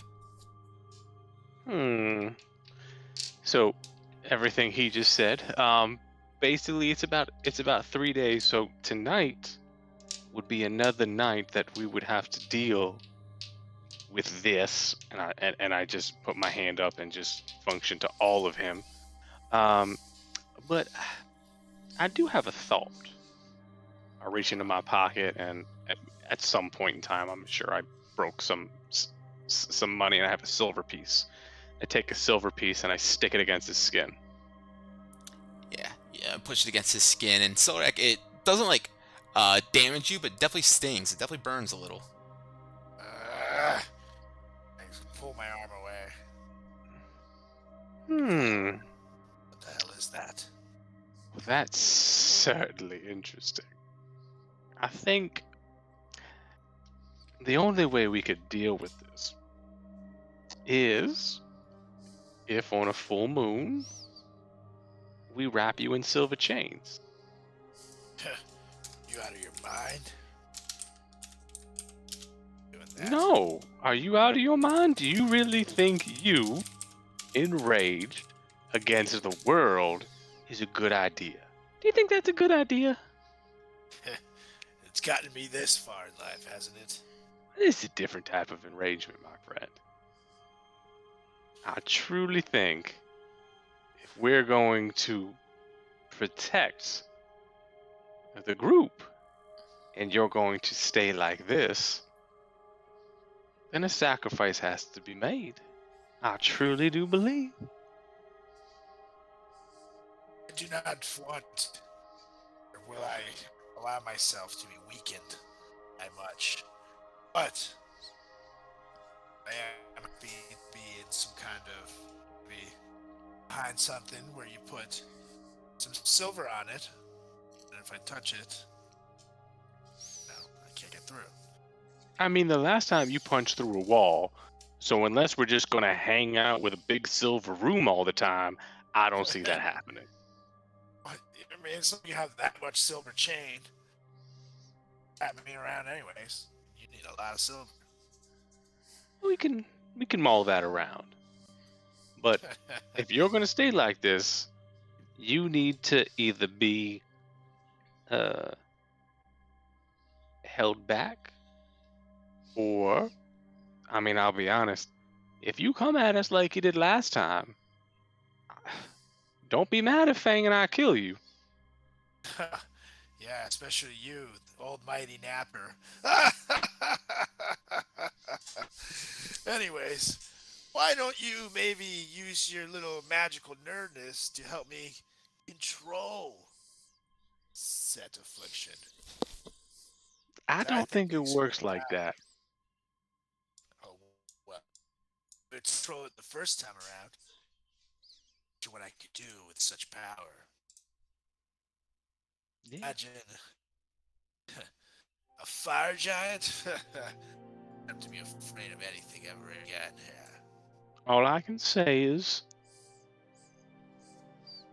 I think that you should be restrained during a full moon. And if you're not, and you attack Fang and I, the only recourse is that we're gonna have to fight. Cross that bridge when we get there, I guess. I hope we don't get there then. Me too. So, Can everyone make a survival couldn't check real help it. quick? Mhm. Go on, couldn't help Zach, it. though. Yeah. It kind of. Ugh, 7. 19. You guys can see when I type something in the game log, right? Sometimes 18. I have not. Oh, seen- yeah. Yeah, I saw a survival check for everyone. Yep. Okay, cool. So 19, I 18, don't and have 7? I just Sure. didn't have it up. Yeah, absolutely. I'm basically looking through my character sheet on ways to kill Soul Rack. Alright, so you guys keep on walking and talking this whole time. Is there anything else that you guys talk about right now? No, it's good stuff. I'm good. Alright. Got it. And walking through this pathway through these trees. Oops.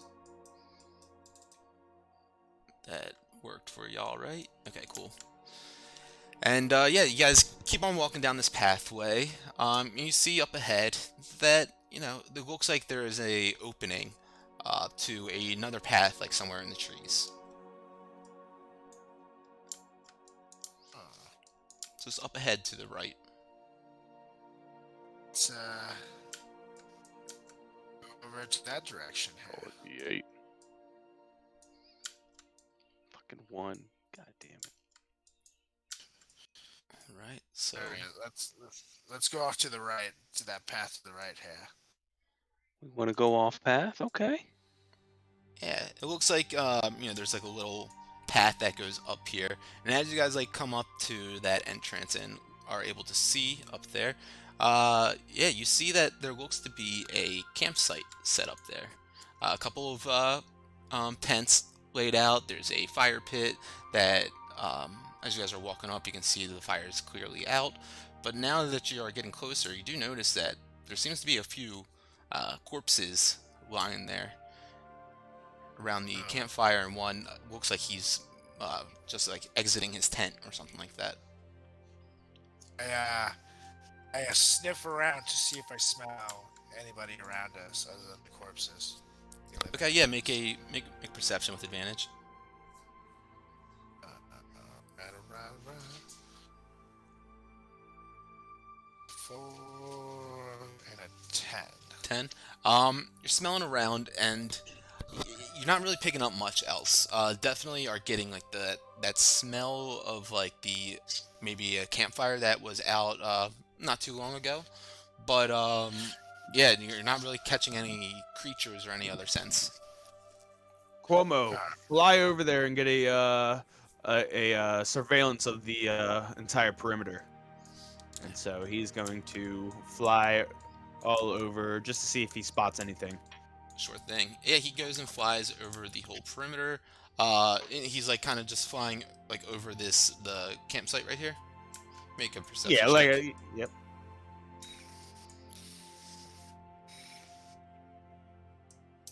Six.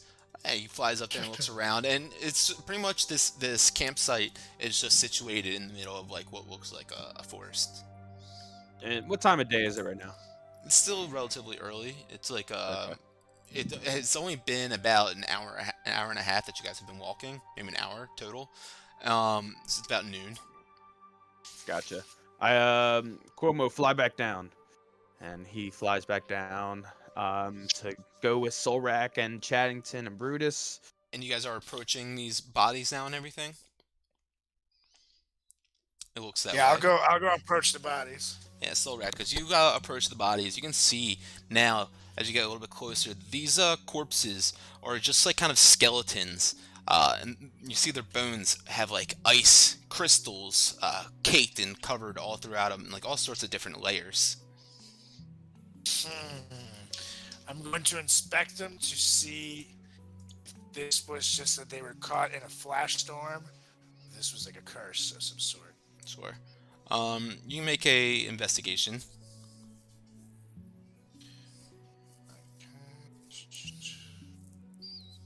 At 20, baby. Nice. Yeah, you're going over and you're getting really close and looking at them.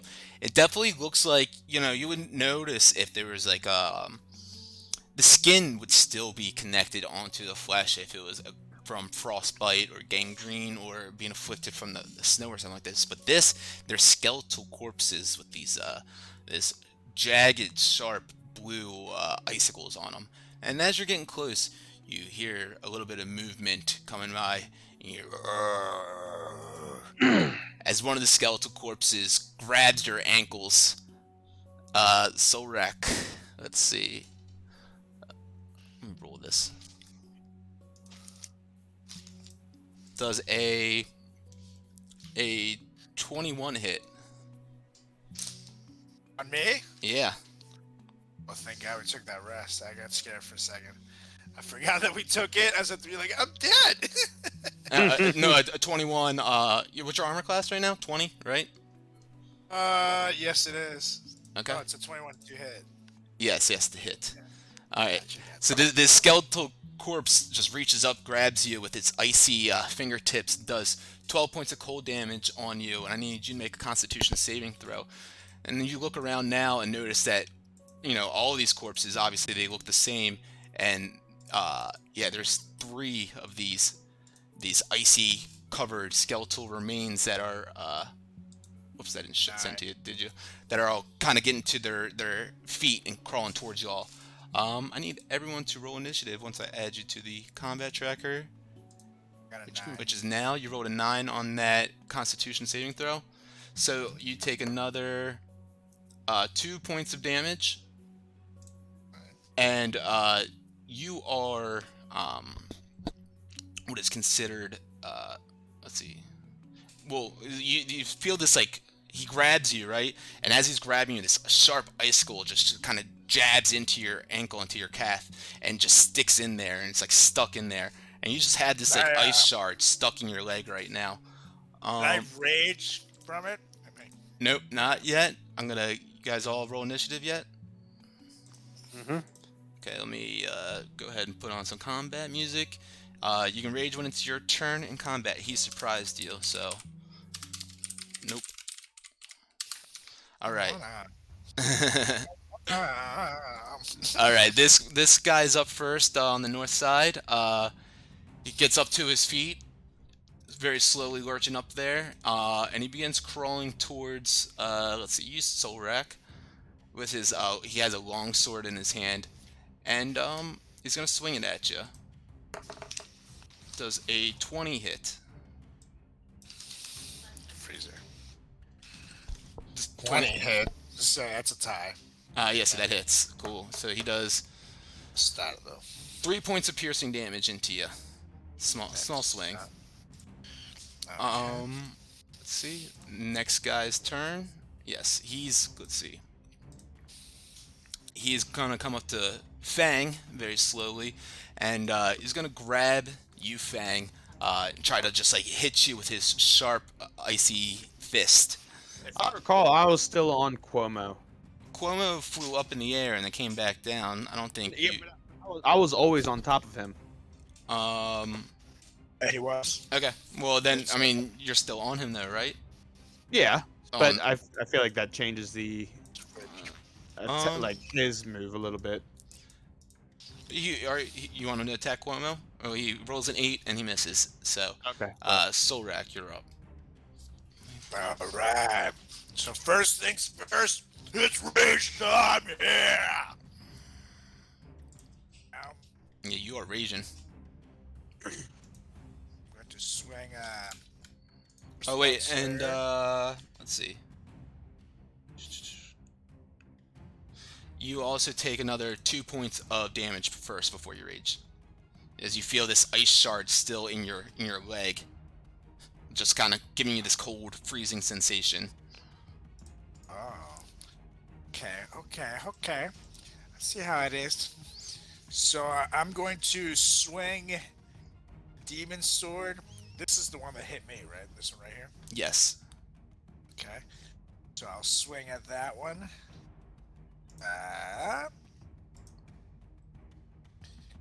That is a 12. Yeah, 12, you go to swing at it, and the skeletal body kind of just slowly moves out of the way, and just you miss it altogether.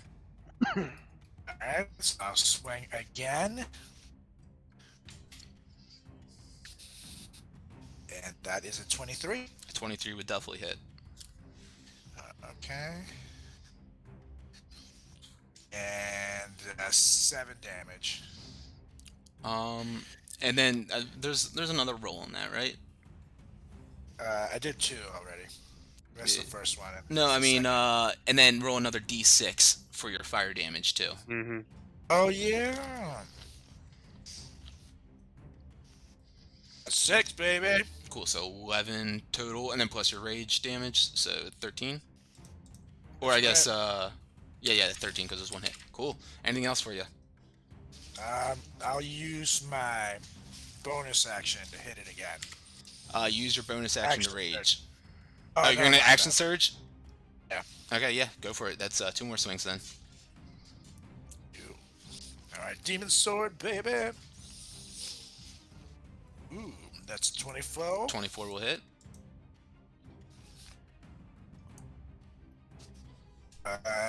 11 damage, well, 9 damage plus d6.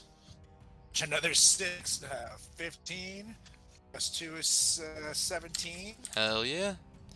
Big hit slashing into it. You see some of the ice melt away as the blade swings through its body.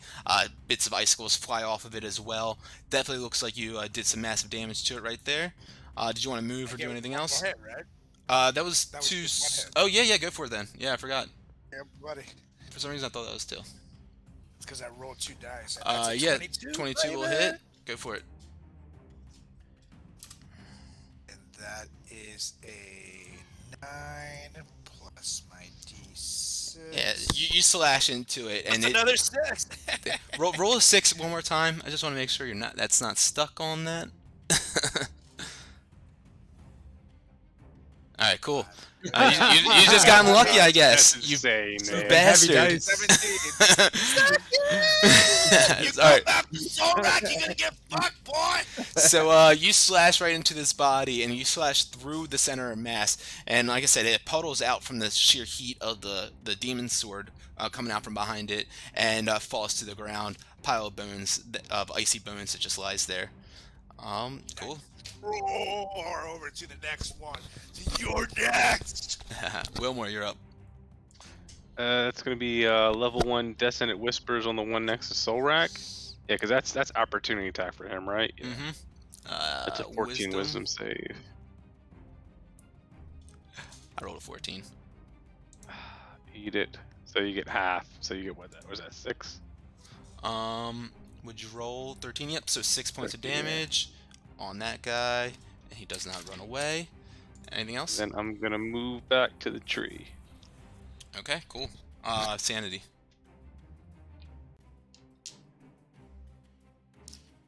Sanity, you want to do anything? Oh, sanity. She will jump on this one. He's gonna poop on this one's head and give advantage to Fang.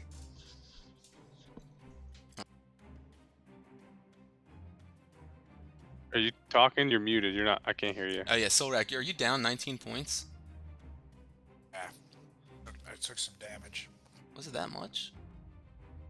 Yeah, you hit him like 3 times. Oh no, it was 12, and then yeah, okay, yeah, you're right. All right, okay. And that's your turn. Yep. All right, Fang. All right. So I'm looking at the guy just southeast of me, and I am going to spend 2 my key points and cast Fist of Unbroken Air. So that's a DC 14 Strength saving throw. Okay, I rolled a 7. Okay, so it takes 3d10 bludgeoning damage, and then it gets pushed away 20 feet. Okay, go ahead and roll that damage. Yep. 20 feet. And it's this direction, just like where I put him. Yeah, just like away from me. Okay. 16. 16 damage. Okay. And then hold on, let me. Wait, you attack this one right here? No. The one that was adjacent to me. All right. Okay. And then I am. Let's see. I am going to then jump off of Cuomo and head towards him, and then attack him with my quarterstaff. Cool. I rolled a hit. And go approach him. Yep. Oh, 27. Yeah, that'll definitely hit.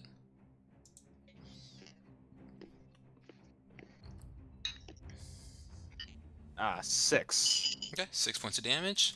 Yep. And then bonus action. What I'm going to do is I'm actually going to spend another key point and take the dodge action. Okay. Sure. So, disadvantage on you next time. And Cuomo. Cuomo, he's going to fly right behind me and just give me the help action. Okay, on attacking this guy. Correct. They get him within 5 feet of him then. Was I not within 5 feet of him? You, I was- you it was a are, quarter- but Cuomo is not. Oh, okay. All right. Well, yes. How about right there? That is 5 feet. Cool. Alright, and And your that turn? is our turn. Yep. Cool. Solrak, you got this one on off to the north of you, right nearby you, comes up to you with his sharp icy claws, and goes to just like slap that into you. Let's see. Rolls a 6. So I believe that's a miss. I'd say so. Yes. So Brutus is up now. Sees that one is right there. I'm just gonna delete this guy out of here so he's out of the way. He's gonna run up to him. Yep. Quick question: since the one that stabbed me is now dead, did the icicle melt off of me, or is it still in there? It's still in you. Okay. He rolls a 16 to hit, which will hit, and does 8 points of damage on him. Okay, top of the order is that one, I believe. Yep, oh no, it's the one next to Fang. So he is going to go and try to swing at him with his longsword at disadvantage because Cuomo is like standing there like pecking at him and like being annoying, and so he rolls that. It's a 15 on my first one, which is a miss, so they're both gonna miss. And Solrak, you're up. All right, baby. At the start of your turn, you take another 2 points of cold damage. That's already halved. Okay. As you feel that sharp icy shard just in your like calf or your thigh, or yeah, your calf rather, just like sending immense like chilling pain down you. All right. So I'm gonna use for my so I get 2 actions essentially. I'm gonna do the attack with the Devil Sword, my 2 swings with that, and as my second one, I'm gonna try to pull out the shard. Do I have enough in that my turn? You'll have to use an action to pull out the shard. All right, instead of another attack. Well, you know it's Technically, I would have. no, because have it's 2 another attacks in action, so you would give up both attacks to do this as an action. Got it. And then that would be essentially my turn. I can't do anything else. Yeah, as I don't think you have something bonus action you could really do, but yeah, that would essentially be your turn. All right. Well, I'm gonna attack the thing in front of me first. Okay, sure. Go and swing away, Solrak. Lord, Is this with the that's with the demon sword? buddy. And then 21.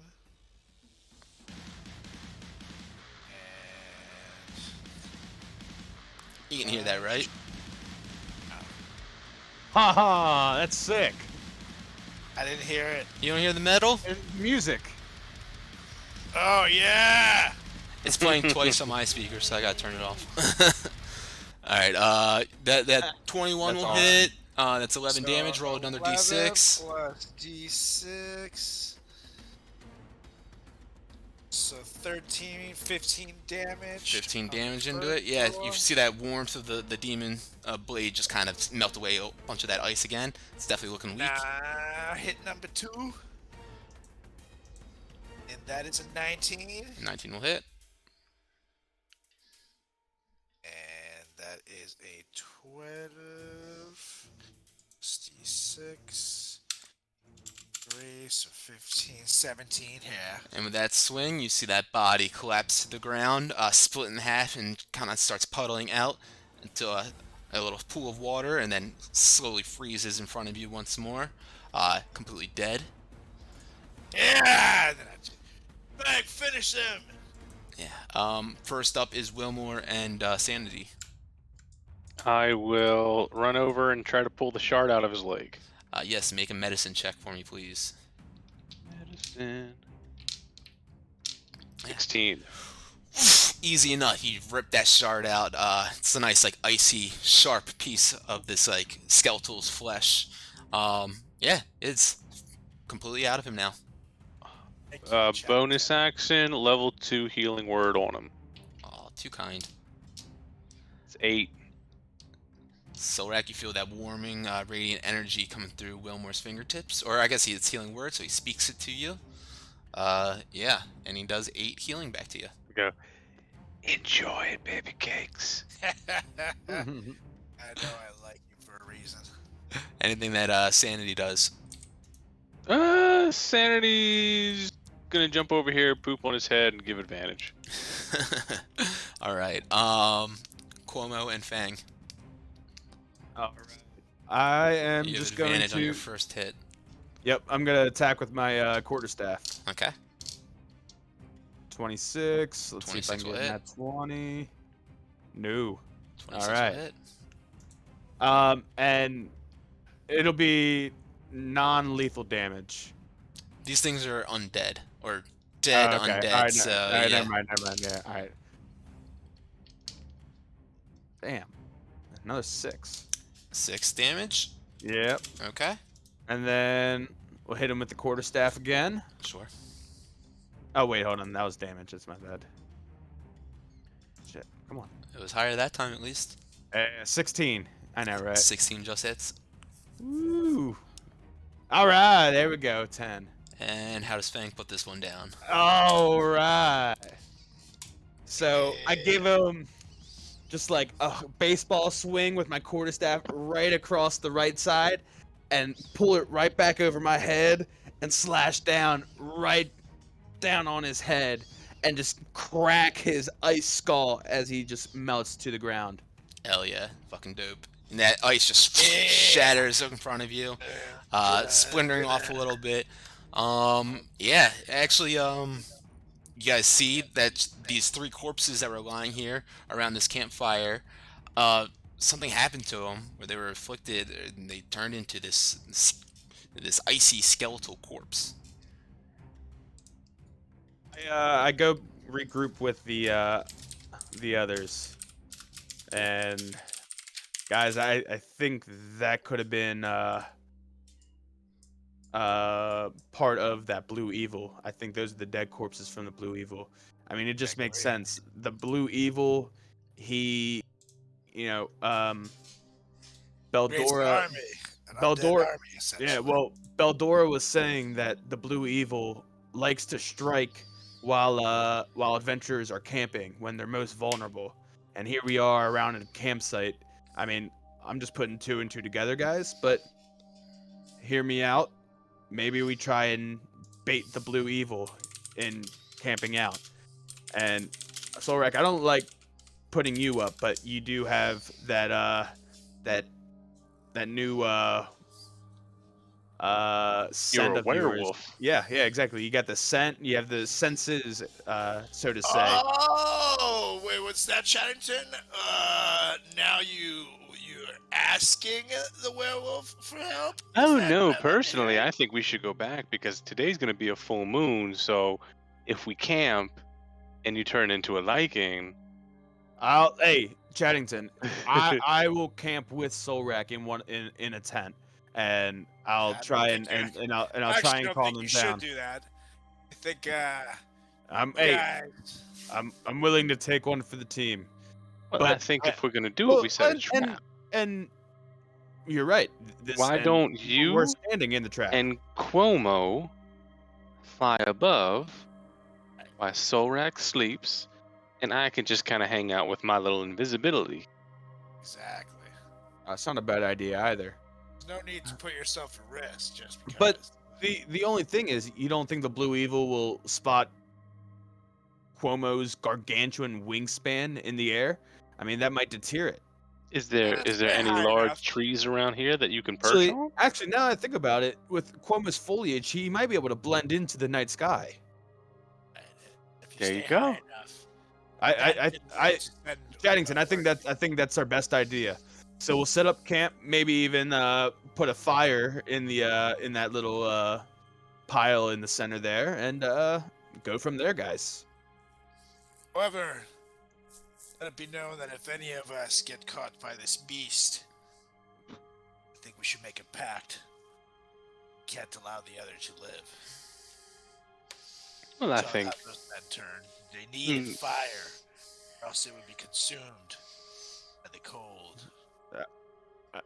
if we can get ourselves back to the town with enough fire, we may be able to cure this at the temple. Or I the tap sheriff- Solrak's necklace and I go, maybe that. that can do something. But the sheriff did say that Delvin wasn't able to help that one survivor for long enough. But I mean, I guess we'll cross that bridge when we get there. But in the Just let meantime, me know. Solrek, how are you feeling right now after that that undead frozen corpse guy stabbed you? I mean, I'm hoping that doesn't have any effects on you that carries on from the blue evil.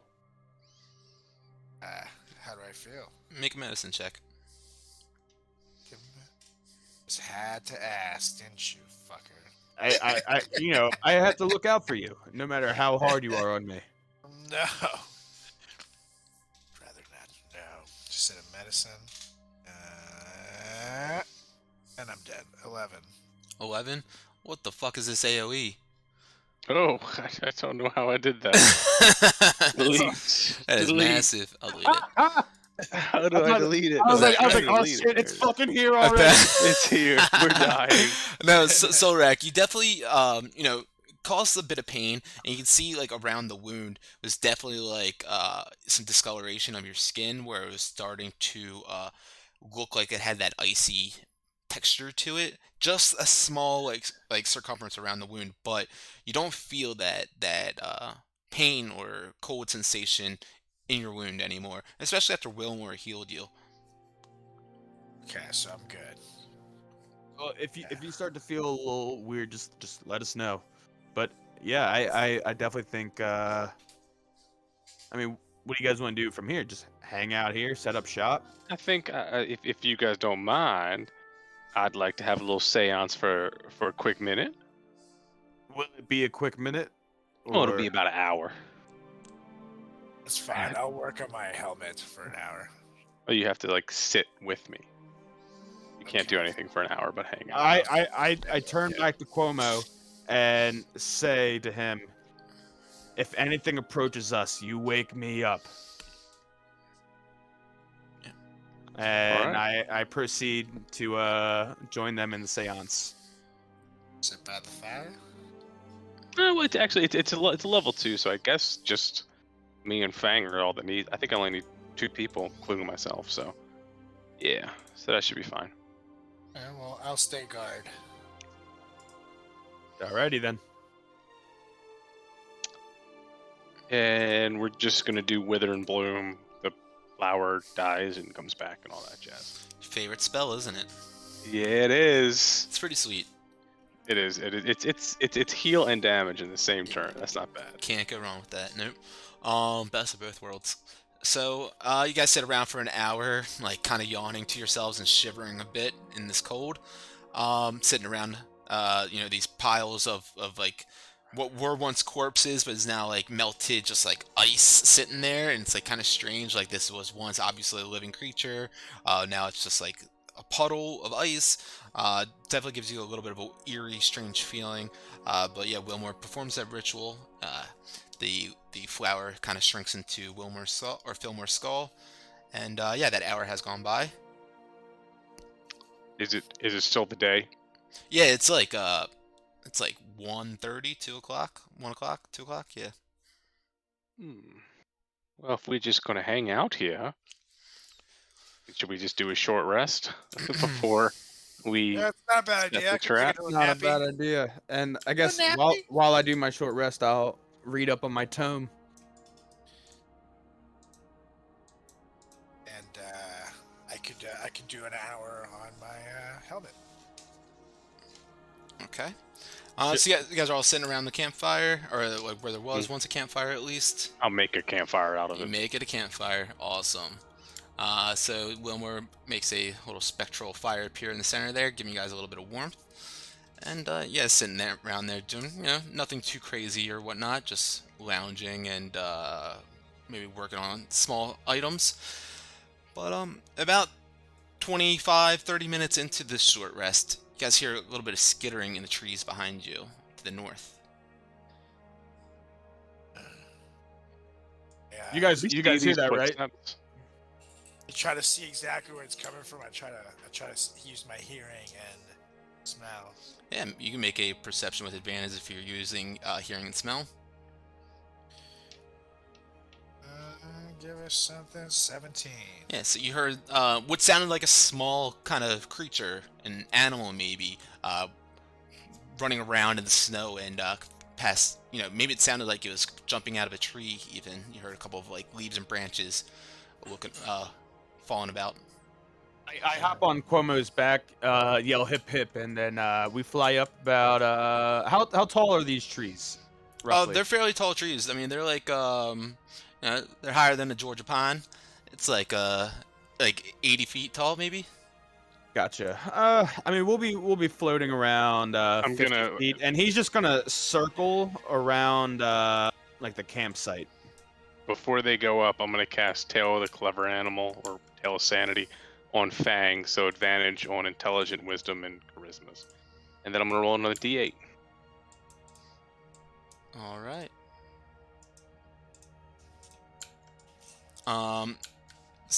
You're looking around Sanity or Fang rather. Yeah, Cuomo myself. Yeah, go ahead and make a perception, and you can add that to it. 7. And what am I adding? It's advantage, right? Is that what it was on wisdom? Yeah. Is that what it was? Yep. It's advantage on Wisdom checks. 17 then. Why are my dice not rolling? I don't know. 17? Yeah. So Yeah. you see a couple footsteps kind of leaving the campsite around here. Definitely looks smaller and heading up to the north, like kind of northeast.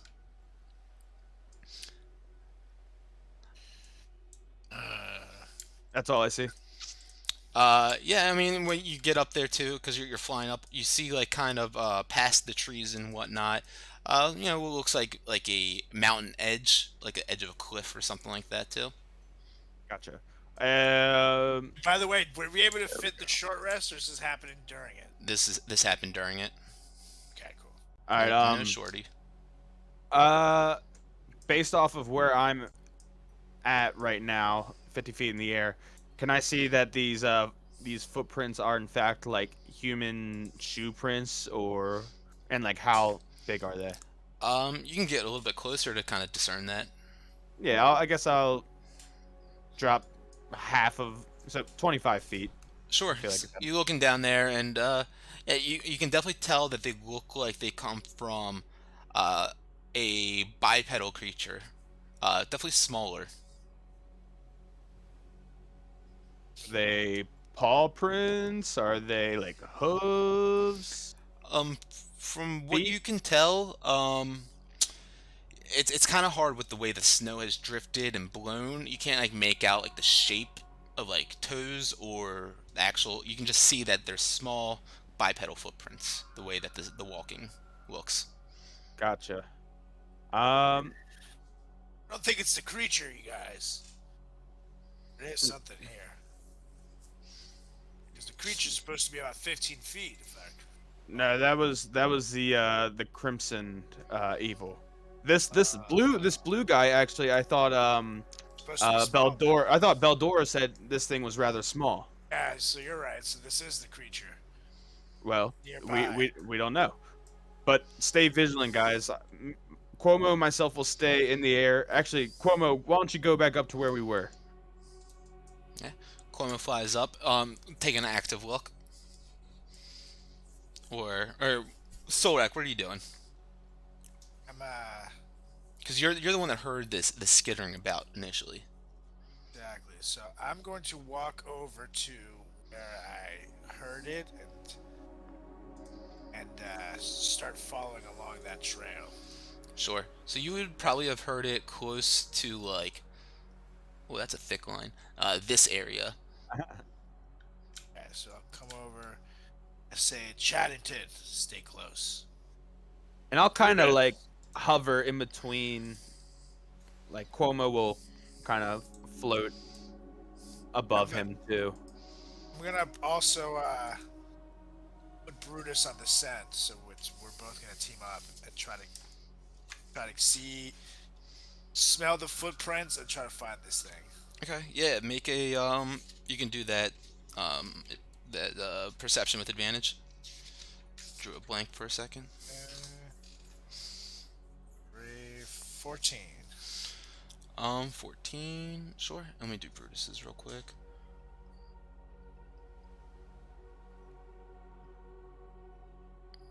Yeah, Brutus. He definitely picks up a scent as you like tell him like to like go around and like looking around for whatever it was that you heard.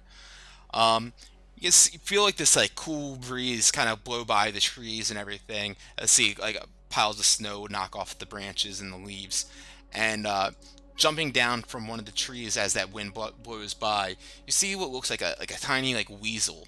It has these two long sickle-like claws that are extending out from its forearms, and it definitely has like a strange look to it as it lands down to the snow and looks back at you all. Makes a couple like chipmunky kind of sounds, and it skitters off up to the north past the trees and out of your guys' sight. I saw it. Then I point over to that way. Could be it. Let's chase it here. Are you able to see it too? If you guys were all kind of looking down that path in that general area where like Solrak said he heard that, yeah, you probably would have saw this small kind of weasel-like creature with sickle-like claws on both its forearms and its feet, kind of fall out of the tree and then shuffle away and run up north. I fly back down with like Chaddington. Guys, is that little weasel worth our time? That could be the creature, you guys. I mean, it was a little creepy looking. Was a regular weasel. When we saw it, what?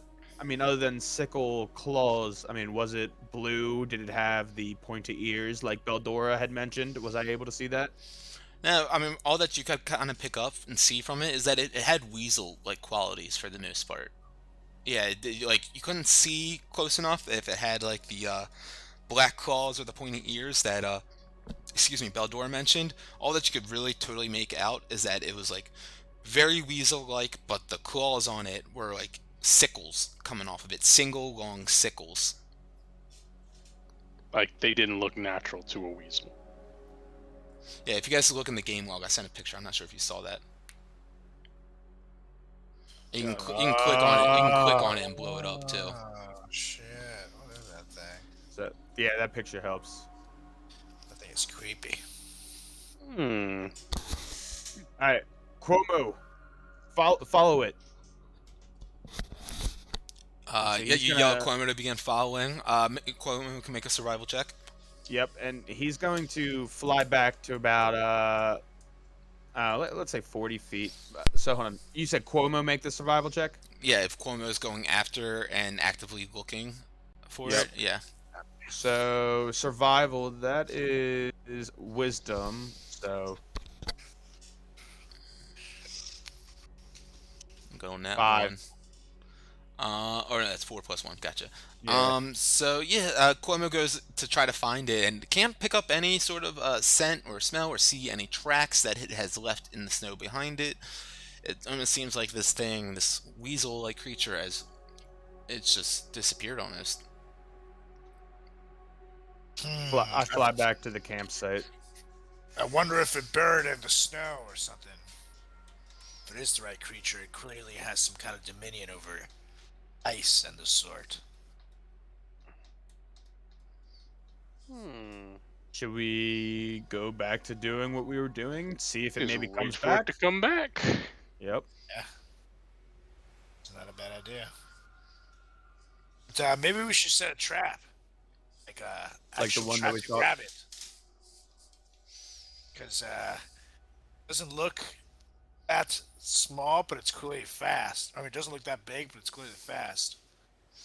So, Like how? Rope and meat? yeah, something like that. Or a box, I don't know. A box with a stick. Box with a stick. That's kind of what I A was thinking. rope. Ooh, piece of candy. Ooh, piece of candy. Piece of candy. Classic. Uh, A rope itself could be smart if you tie a little knot, a circle, and then one of you stand far away enough, and if it stand there, you just pull that shit. How- You know what I mean? How big was this thing? It was smaller than you. It was like it's a small creature size. It's like 2.5 feet, maybe. should have threw a dart at it while I could. Ooh, piece of candy. I'm just gonna go back down and just sit on one of those logs and just wait. I'm gonna say, you know what? We just gonna try a little something here. Just keep an eye on me, and I'm gonna make a like one of those like weighted traps where like you step in a circle and you pull a cord and it like wraps around their foot and strings them up in the air. You know what I'm talking about? Yeah, and how's Wilmore doing this? He's gonna go over here to the tree. He's gonna take that rope that he got from the sheriff, put it over top, put a little circle in it, put it down there. He's gonna take the other end and tie it to like this little dead tree over here, I guess. This little dead tree right here. Use that as like a counterweight. Sure. And then put like a little piece of string between like the circle and the counterweight, so like when something steps in the circle, it'll loosen the counterweight. Wow. I see all of Willmore's years at ITT Tech are really paying off here. Right. And then For the And then record, I'm we're gonna not sponsored cast- by Phoenix University. no, we are not. Community college dropout. And then I'm gonna cast Minor Illusion to be one of those little fucking rat things right in the circle. Okay. Make a wisdom and a dex check. There's Dex. 13. There's Wisdom. Oh, nat 1, but I'll re-roll that. Nice. 9. Okay. All right. So yeah, you do exactly what you just said, and you feel pretty secure about this trap that you've made. I can't imagine Wilmore has done several of these in his time. You don't know me. I don't think you're a hunter.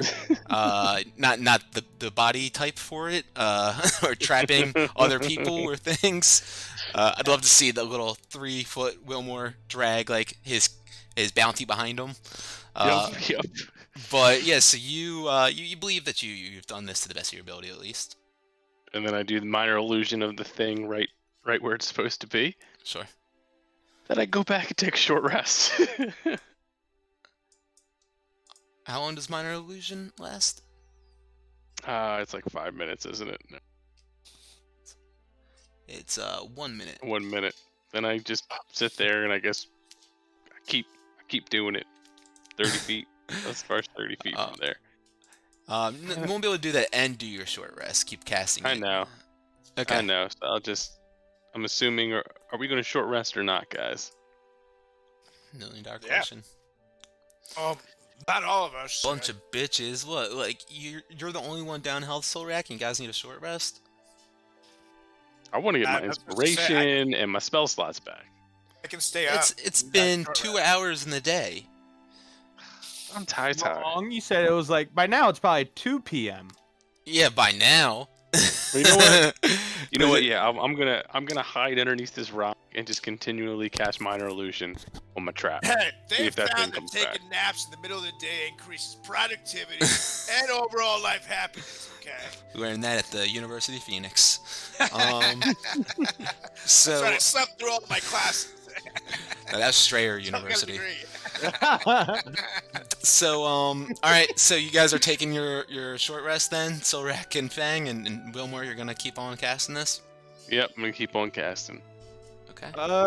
Yeah. So I mean, you guys aren't gonna get it. Like Fang, Oh, you're right. not gonna get anything from. Or I guess you get your key points back, right? Get like 2 key points. Yeah. something like that.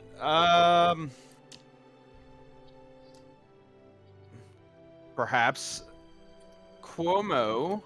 Maybe have him go on cruise control again, just flying around, looking to see what this weasel or anything pops out, and I guess take my short rest on him. Yeah. Insanity's gonna be just flying around, And my and short I'm rest gonna would, like look through him for a little bit, and then come back, cast a minor illusion, look through him for a little bit. He's just gonna be zigzagging. yeah, and my short rest, I'll read my tome while on Cuomo's back, and he, like I said, if he sees anything, he'll alert me. Okay. Use Wilmore, the make a barbarian perception hit for sanity. I actually just lost sanity in the upper. Can you Lost throw him in the back fog. I lost him in the fog. He's up here.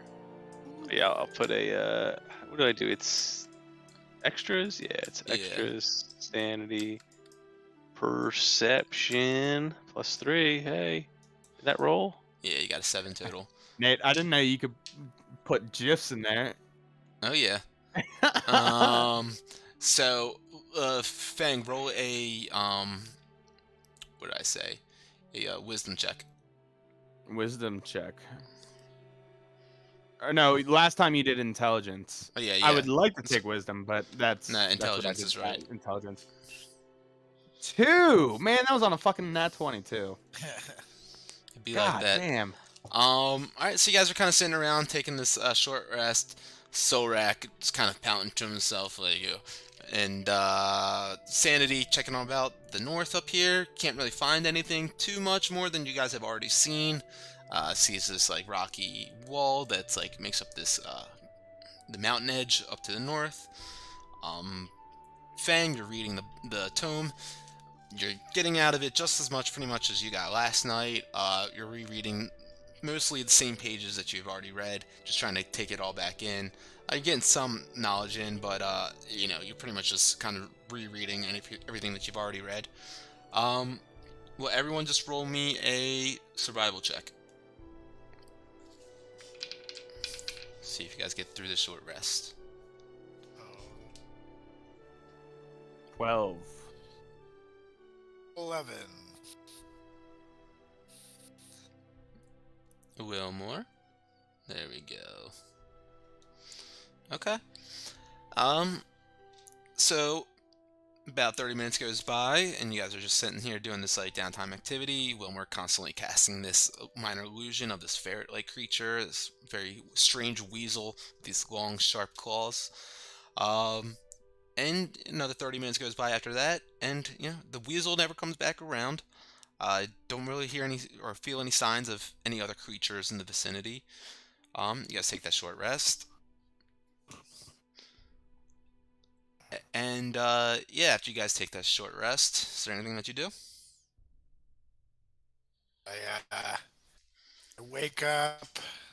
I guess I get up and I start investigating around to see if I can guess where the creature disappeared off to when it ran away. Buried underground, signs of it moving anywhere else. If it disappeared, I want to see what this thing. Yeah, you make a survival check.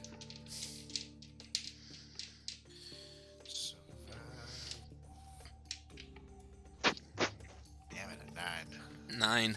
9. Yeah, I mean, pretty much as like Cuomo saw and whatnot. This creature must be so light and small that, or something that, it jumped out of this tree.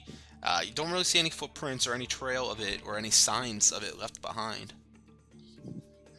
But you do feel like you're checking it out, and it's probably 3 in the afternoon now, 2, 3 in the afternoon. The breeze picking up, and it's starting to snow a little on you guys, and you definitely get that chill in the air. Well, gents, nothing sticking around here is going to do any good. Perhaps we should keep it moving. Well, I fly back down. I think, look, at the end of the day, our mission is to get this blue evil, and this creature could be it. We're not entirely sure, but our best way of destroying it is, I think, staying here at this campsite where it probably feels we're most vulnerable. See, that's the thing. It already knows we're here, and clearly we're prepared for it. So I think that we should move and set up camp somewhere else. The thing doesn't know that we're waiting for it. Chaddington, how do you feel? Well, I don't know. I got kind of mixed feelings. I mean, if it's a camp, it's a camp. I don't necessarily think it matters. And I mean, I feel like a chill's bringing in. Maybe that wasn't the monster that we're supposed to be waiting for. Maybe not. My thing is, he already tried just staying put. Didn't come and attack us when we were short resting. So how It's much also longer? not night. That's true. Valid. You guys just want to stay out here, the winter cold. But tonight, though, I don't know. We need to get supplies. We need to do all kinds of things. Otherwise, we're gonna freeze. Especially you, little man. And I point to Chaddington. Well, I mean, I do have magical fire, and I just cast a bonfire right next to me. Oh, well, la-dee-da. Alright, scoot closer to the fire. So you scoot a little bit closer to the fire. You hear off to the north. Maybe that's what attracts the evil. It saw Chaddington's fire when we tried to take our original short rest. I get back onto Cuomo and yell hip hip and have him fly back up 50 feet. Okay. You both looking? Yeah, we're both looking. Is that what's happening? All right, both make a perception check. I'm also looking towards where I heard the sound. All right. I'm slinking away slightly. Bang with I'm a sniffing 10, see if I can smell it. and perception is wisdom. So let's see. 17 for Cuomo. 17 for Cuomo. So as you Yeah. fly up on this time, Cuomo flies up in the air, and you're riding on his back, and he starts flying towards that rocky expanse to the north, and kind of you can see now as he starts flying up there, he's like looking in the direction of all these like collapsed rocks. Collapsed rocks. Okay. At the edge of the wall. You see that up there? Yeah. Yep. And the collapsed rocks, is that like a cliff that goes up or drops? So the Or- whole thing is a mountain wall. So it's a very tall like mountain wall. But what Cuomo is like looking down at is a bunch of rocks boulder-sized rocks like spread across the ground, laying against the wall. Gotcha. Be an opening. Okay, yeah. I Cuomo kind of head towards back Chaddington and Silrak. And so he kind of dives down. Guys, so it may be nothing, but Cuomo kind of picked up on some rocks that have been collected along the mountain wall. I mean, who knows? Maybe that. I mean, that evil is, or the weasel that we saw. It's small enough where it seems like it could have burrowed in there. I think maybe we have a look. And Chaddington, what do you say you hop on Cuomo with me? I'm game with that. Did I get credit for that short rest, by the way, since I was casting a spell? If you were casting the spell the whole time, then no. It was like on and off, yeah. Yeah. I had to be Alright. like an hour of you guys just chilling. So Chaddington hops on Cuomo with me, and we go back flying up 50 feet. And we'll stay in unison with Solrak and Brutus while they're on the ground. Okay. So you guys keep on walking up there, and you're flying up with Cuomo and Wilmore. And yeah, you go up to that area on the edge of the mountainside where you see all these boulders just surrounding just like a small alcove, like an indentation in the rock wall right there.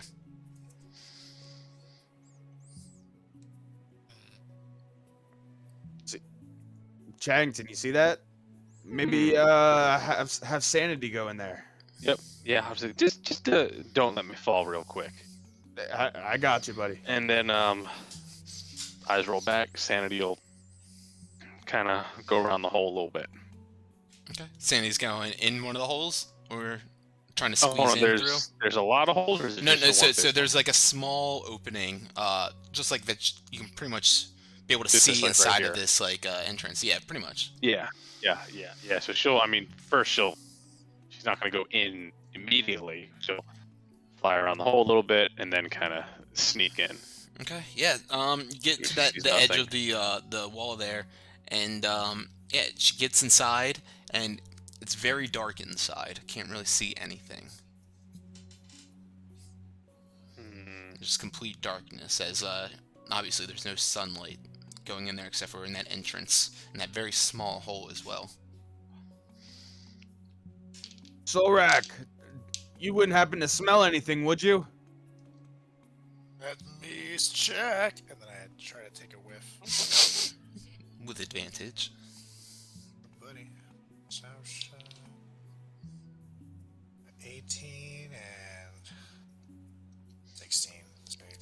Hey, you take a couple whiffs, and you can definitely smell some dust and decay inside of these this cavern entrance, and definitely smell like some dirty creatures as well. Smell death. Nice smell. I don't know what it is, but there's definitely something in there. You stick your nose in there, you hear once more. Oh, it's in there, you guys. Do Chaddington and myself hear that too? Yes. Okay. If you're standing near the entrance, yes. No, we're on Cuomo. Oh, Like- so you're up in the air? Then no, you would not have heard that. Okay. I told him it's in there. I heard it. I click the mechanism on my quarterstaff to cast out the fans. Nice. You're gonna glide down? I kind of have it readied for if something pops out, I glide down. I'm gonna pull out my drift globe and go, Zorak sucks, and I'm gonna send it into the hole. I love that that's the command word. Yeah, you send the drift globe off into the hole. And With Sanity sitting next to it, and then I'm gonna look through her eyes. okay, and it kind of just illuminates the way in front of you. You can see inside of it now, inside of the cavern at least. It's very small dugout area throughout the walls in here. As Sandy starts flying around, her wingspan almost touches both walls in the hall. And the drift globe kind of goes around a bit, and Sandy catches an eye of a furry kind of small creature that shuffles out of the way real quick. And as Sandy flies in a bit more, he hears, Can she tell if it's coming from the creature or from somewhere else? make a perception check. Getting rid of that. Stop it. Go away. Extra. There you go. Ooh, 23. Nice. Nice. Not 20. Nice. Yeah, no, Sandy definitely hears that laugh. The weasel kind of creature went one way, and the laugh looked like it was coming from the straight direction down the hall. And Sandy, go towards. Sanity sits for a second. Wilmore comes back to life and goes, "It's not the weasel. There's something else in there." And then I'll go back to Sanity, and I guess she's sitting there, and like, how far away does it sound? With that roll, it sounds like it's within 50 feet. Okay. She just kind of sits there with the drift globe next to her. Okay. Sandy has that drift globe next to her, and all of a sudden, through Sandy's eyes, you can see this shocking beam of frigid, icy air just come streaking right at Sanity's face. I rolled a 24 to hit. I hit. Yep, so Sandy poofs, and your eyes open up standing outside, or on Cuomo's back right now. I shoot the drift globe back out to me. And I go, well, it's in there, and it's not the weasel. And In here. the last thing that Sanity saw the last thing you saw through Sanity's eyes before it blinked out of existence, was, other than that frigid beam, was a tiny blue creature. It's definitely in there. It's blue and it's tiny. I just don't know if we want to fight it in there. How do we? Question is, how do we get these rocks out of the way for it to come out? How do we make it come out? Knows we're here. How big are these the rocks that are in front of the hole? They are large boulders the size of a small boulder. Okay, so they're boulders. No, did you guys, that was like a news report in Colorado a couple months ago. Like, large boulders the size of small boulders roll on the highway. Jesus Christ. I'm glad I was able to work that you in. don't want to tell us. No, I mean, they're decent sized boulders. I mean, they're like, fucking, I don't know how big that is. Like, in weight, I mean, Solrak can try to move them if he wants to. Or anyone can try to move them. Try one. I'll try to move one. I mean, Solrak, to be fair, I was gonna give you this let's see, the Frost Giant strength potion. I mean, you could save it for. Well, gentlemen, once you're in there, it's still very, very narrow. Well, I mean, I don't think that's a good place to fight. Yeah, no, of course. But once we open this, then maybe it'll come out and fight us. But while these rocks are in the way, I mean, if it got in, it can surely come out. You. or Chaddington, maybe you rip a couple It's Eldritch taunting Blast us. in there. Hello? Give me your warmth. Cast create bonfires far in as I can. You cast that bonfire inside of, pretty much as far as you can see inside of there. And you hear the creature, Ooh, too warm, too hot. I leave it there.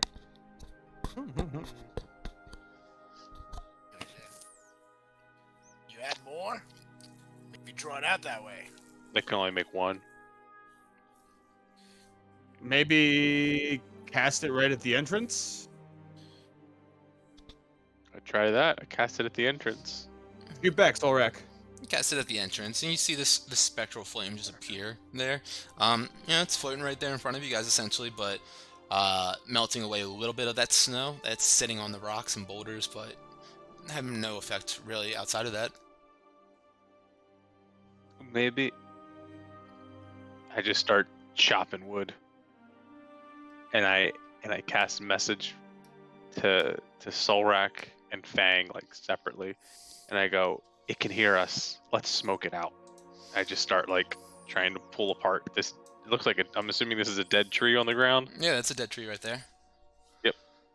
I just start like pulling out its needles and putting it by like the mouth of the cave. Okay, yeah, you guys begin doing that. Start ripping off pieces of it. Solrak and Fang, are you helping with this too, or? I ready a lit torch, so that when they accumulate. Actually, I mean you have bonfire, so why don't you stay back, Chaddington, and me and Solrak will take care of the dead tree. One less thing for me to do. Yeah, right. And Cuomo's gonna help too. Okay. All right. So all yeah, right. we'll start taking some of these pine needles and accumulate a bunch. Throw right on top. Okay. All right. You guys are just grabbing a bunch of piles of this dead tree, essentially putting it at the entrance. Yeah. Okay. Solrak, anything else that you're doing? Nope. Okay. I get back and I'm gonna keep sniffing though, and hearing for the creature in case I hear. and I get back on top of Cuomo and have him fly up. Okay. Solrak, you can make another perception with advantage if you want.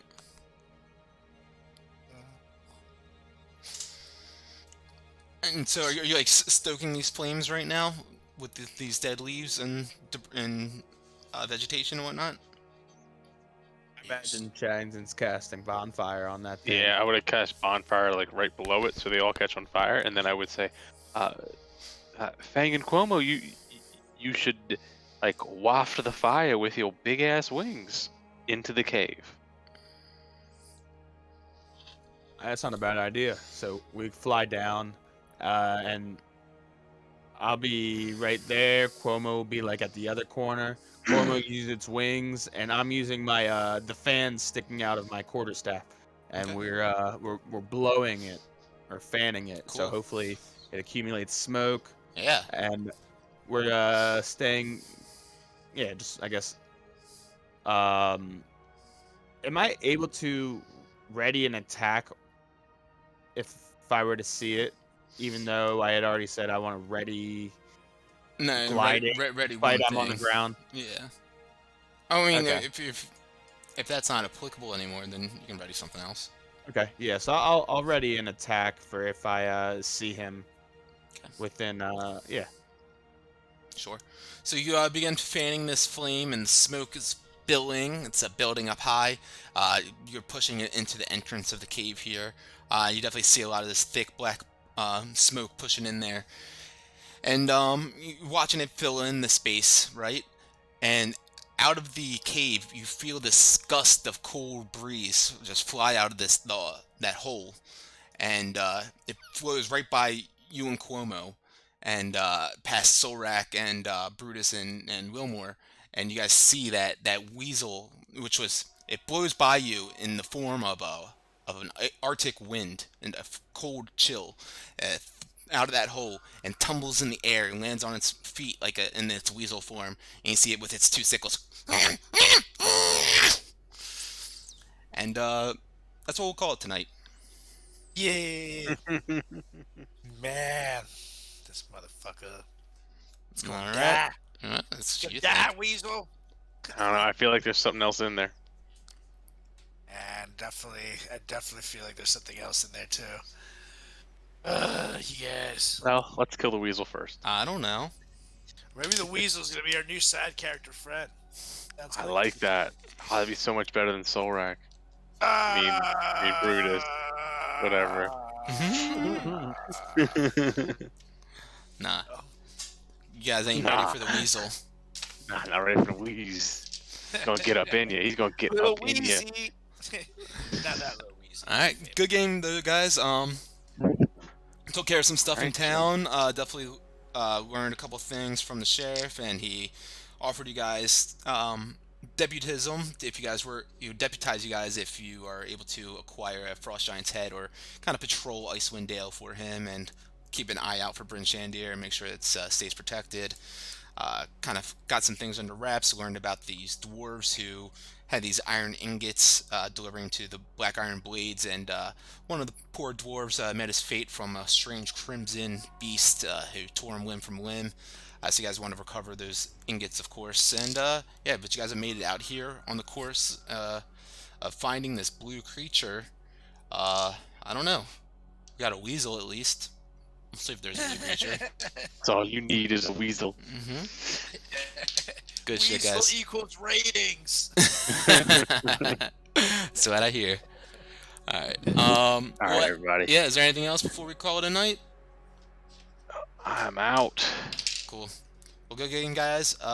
We'll talk about it in the Discord when we play next. I'm sure it'll probably be next Sunday. With that said, Yeah, I'm though, down. great game. Take a nice short rest and watch out for those goblins under the stairs.